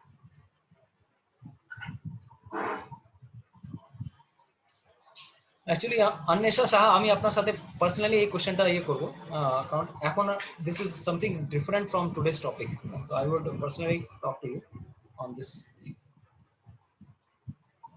Aryan Anarkath is taking, where there are 5 Pandavas and 100 Kauravas. Last session में हमने ऑलरेडी डिस्क्राइब किया था 100 कौरवों की उत्पत्ति कैसे हुई। वेद व्यास जी ने टेस्ट ट्यूब बेबी की तरह उनको डिवाइड किया था, एक को 100 बार में भाग किया था, 100 घी के पात्रों में रखा था, और 5 पांडव, उनकी कुंती से 3 पुत्र उत्पन्न हुए और 2 पुत्र माद्री से उत्पन्न हुए, तो दोनों पत्नियों से पांडव के उत्पन्न हुए थे, इसलिए 5 पांडव।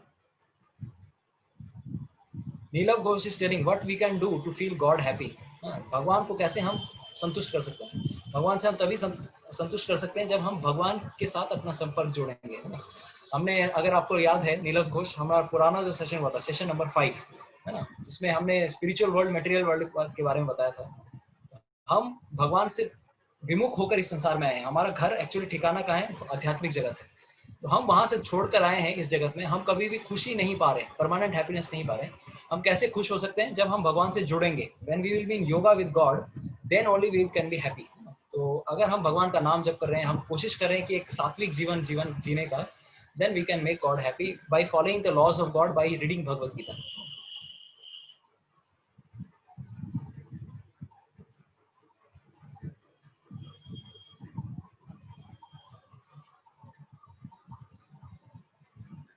तो Aditi Sen is telling, very intelligent question है ना, बहुत बहुत सोच समझ के उन्होंने प्रश्न पूछा है। As you said, Duryodhana used to rely on his own intelligence. अपनी इंटेलिजेंस के ऊपर वो ज्यादा भरोसा करता था, अपनी कैपेसिटी ऑफ जजिंग सिचुएशन पे ज्यादा भरोसा करता था, ना कि किसी गुरु की शेल्टर लेने पे, है ना। Shouldn't we use also our intelligence in some selective cases where it is needed? Is it bad? हमारी बुद्धि को यूज करना में इसमें क्या प्रॉब्लम है? तो मैं यहाँ पर देखिए, it is not wrong to use our intelligence, but our intelligence should be guided by guru, या our intelligence should be guided by saintly people.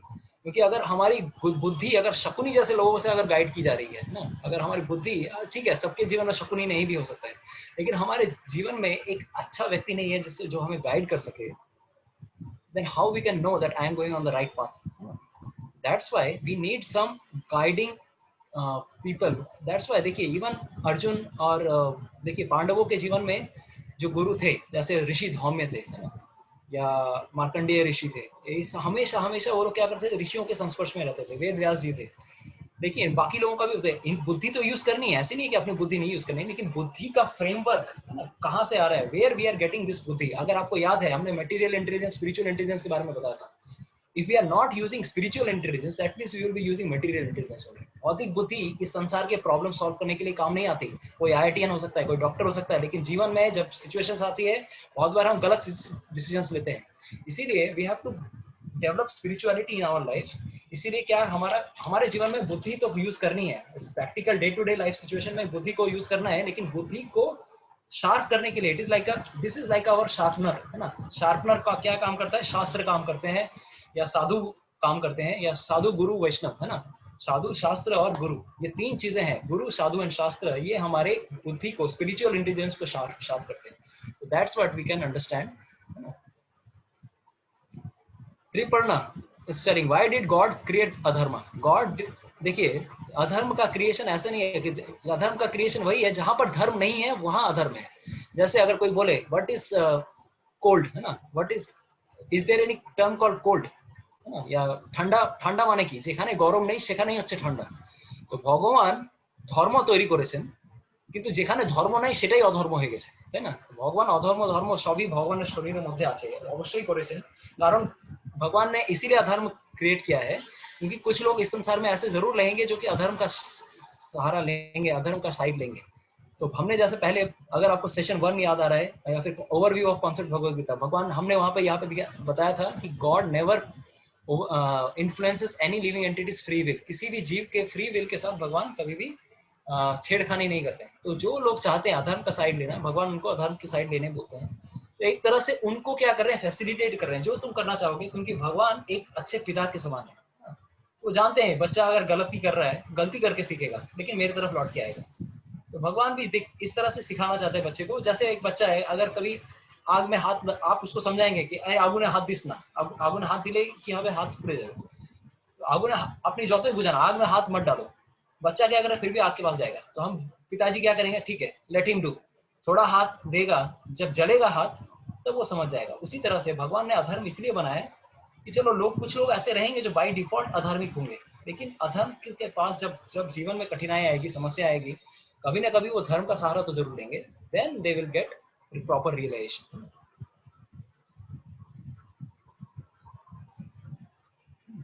Somodeep, I will take your personal, ये आज का, this is not relevant to this today's session. I will take personal question of yours, है ना। জুই মজুমদার, ভালো মানুষদের সবসময় বাজে কেন হয়? বাজে মানুষদের সাথে ভালো কেন হয়, है ना। আপনাকে আমি রিকমেন্ড করবো, আমরা लॉ ऑफ कर्मा, हमने लॉ ऑफ कर्मा के ऊपर एक स्पेशल सेशन दिया था, आप बस वो समझ लो, है ना, सब कुछ क्लियर हो जाएगा। Everything was described. তো জুই মজুমদার আপনি concepts of Bhagavad Gita session number 7 এ যাবেন, তাহলে আপনি সব ভিডিও ওই 2 ঘন্টার ভিডিওতে আপনি সব পেয়ে যাবেন, ঠিক আছে।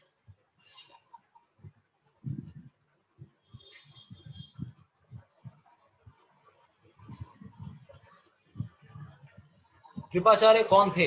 कैलाश नायक एक्चुअली एक ऋषि से, like he was the son of a rishi who was born from apsara. अप्सरा से एक उत्पत्ति हुई थी, और वो ऐसी उत्पत्ति हुई थी कि लास्ट में उनके जो पिता थे उनको जंगल में ही छोड़ के चले गए थे।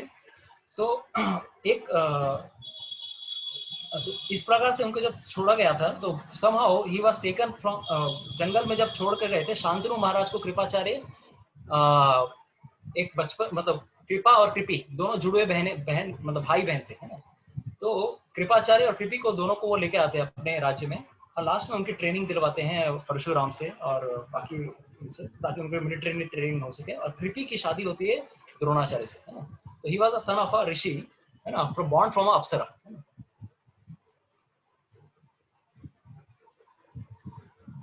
Anyways, there are a lot more questions, है ना। तो I will not almost like 30 minutes we are already ahead. Aniket मंडल का क्वेश्चन है कि gambling is one of the adharmas, then Yudhishthira Maharaj ने एक्सेप्ट क्यों किया, है ना, दुर्योधन का प्रपोजल। देखिए गैम्बलिंग अधर्म का प्रपोजल है, लेकिन दूसरा एक और चीज भी आता है कि क्षत्रिय का एक और धर्म भी होता है कि अगर किसी को कोई चैलेंज किया जाए तब उसको कभी ना नहीं करना है।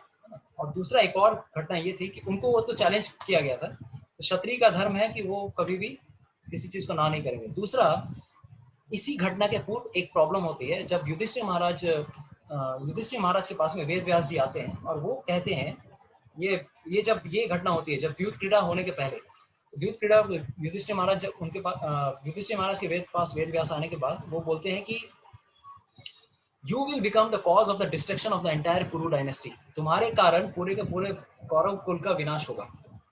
तो उनको पहले ही फ्यूचर बता दिया था वेद व्यास। तो युधिष्ठिर महाराज को लगता है कि सदमा लगता है कि मेरी वजह से ऐसा होगा, तो मुझे क्या करना चाहिए, शायद मैं अधर्म की तरफ ना चला जाऊं। तो उन्होंने दो प्रतिज्ञा की थी। उनमें से एक प्रतिज्ञा ये थी कि मुझे अगर कोई भी सीनियर कुछ भी बोलेगा तो मैं उसे आंख मूंद के मैं पालन करूंगा, आंख मूंद के, I will blindly do it. तो ये खबर, है ना, ये खबर क्या हो गई थी, ये खबर शकुनी को पता चल गई थी कि उसने ऐसा एक शपथ ली है, एक प्रतिज्ञा ली है। उस शकुनी ने उसके बाद क्या किया, उन्होंने क्या किया, धृतराष्ट्र से एक गैम्बलिंग मैच का अरेंज किया, है ना।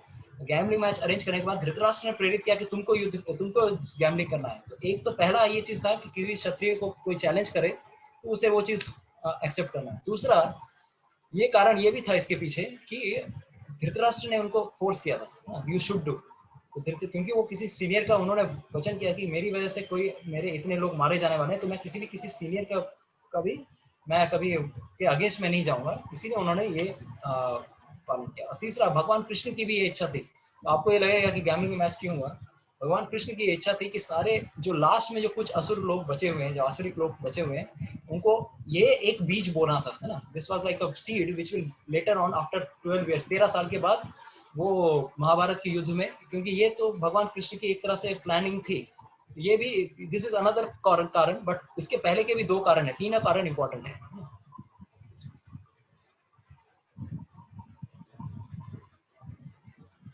Anyways, there are not more, the सारे questions almost are over.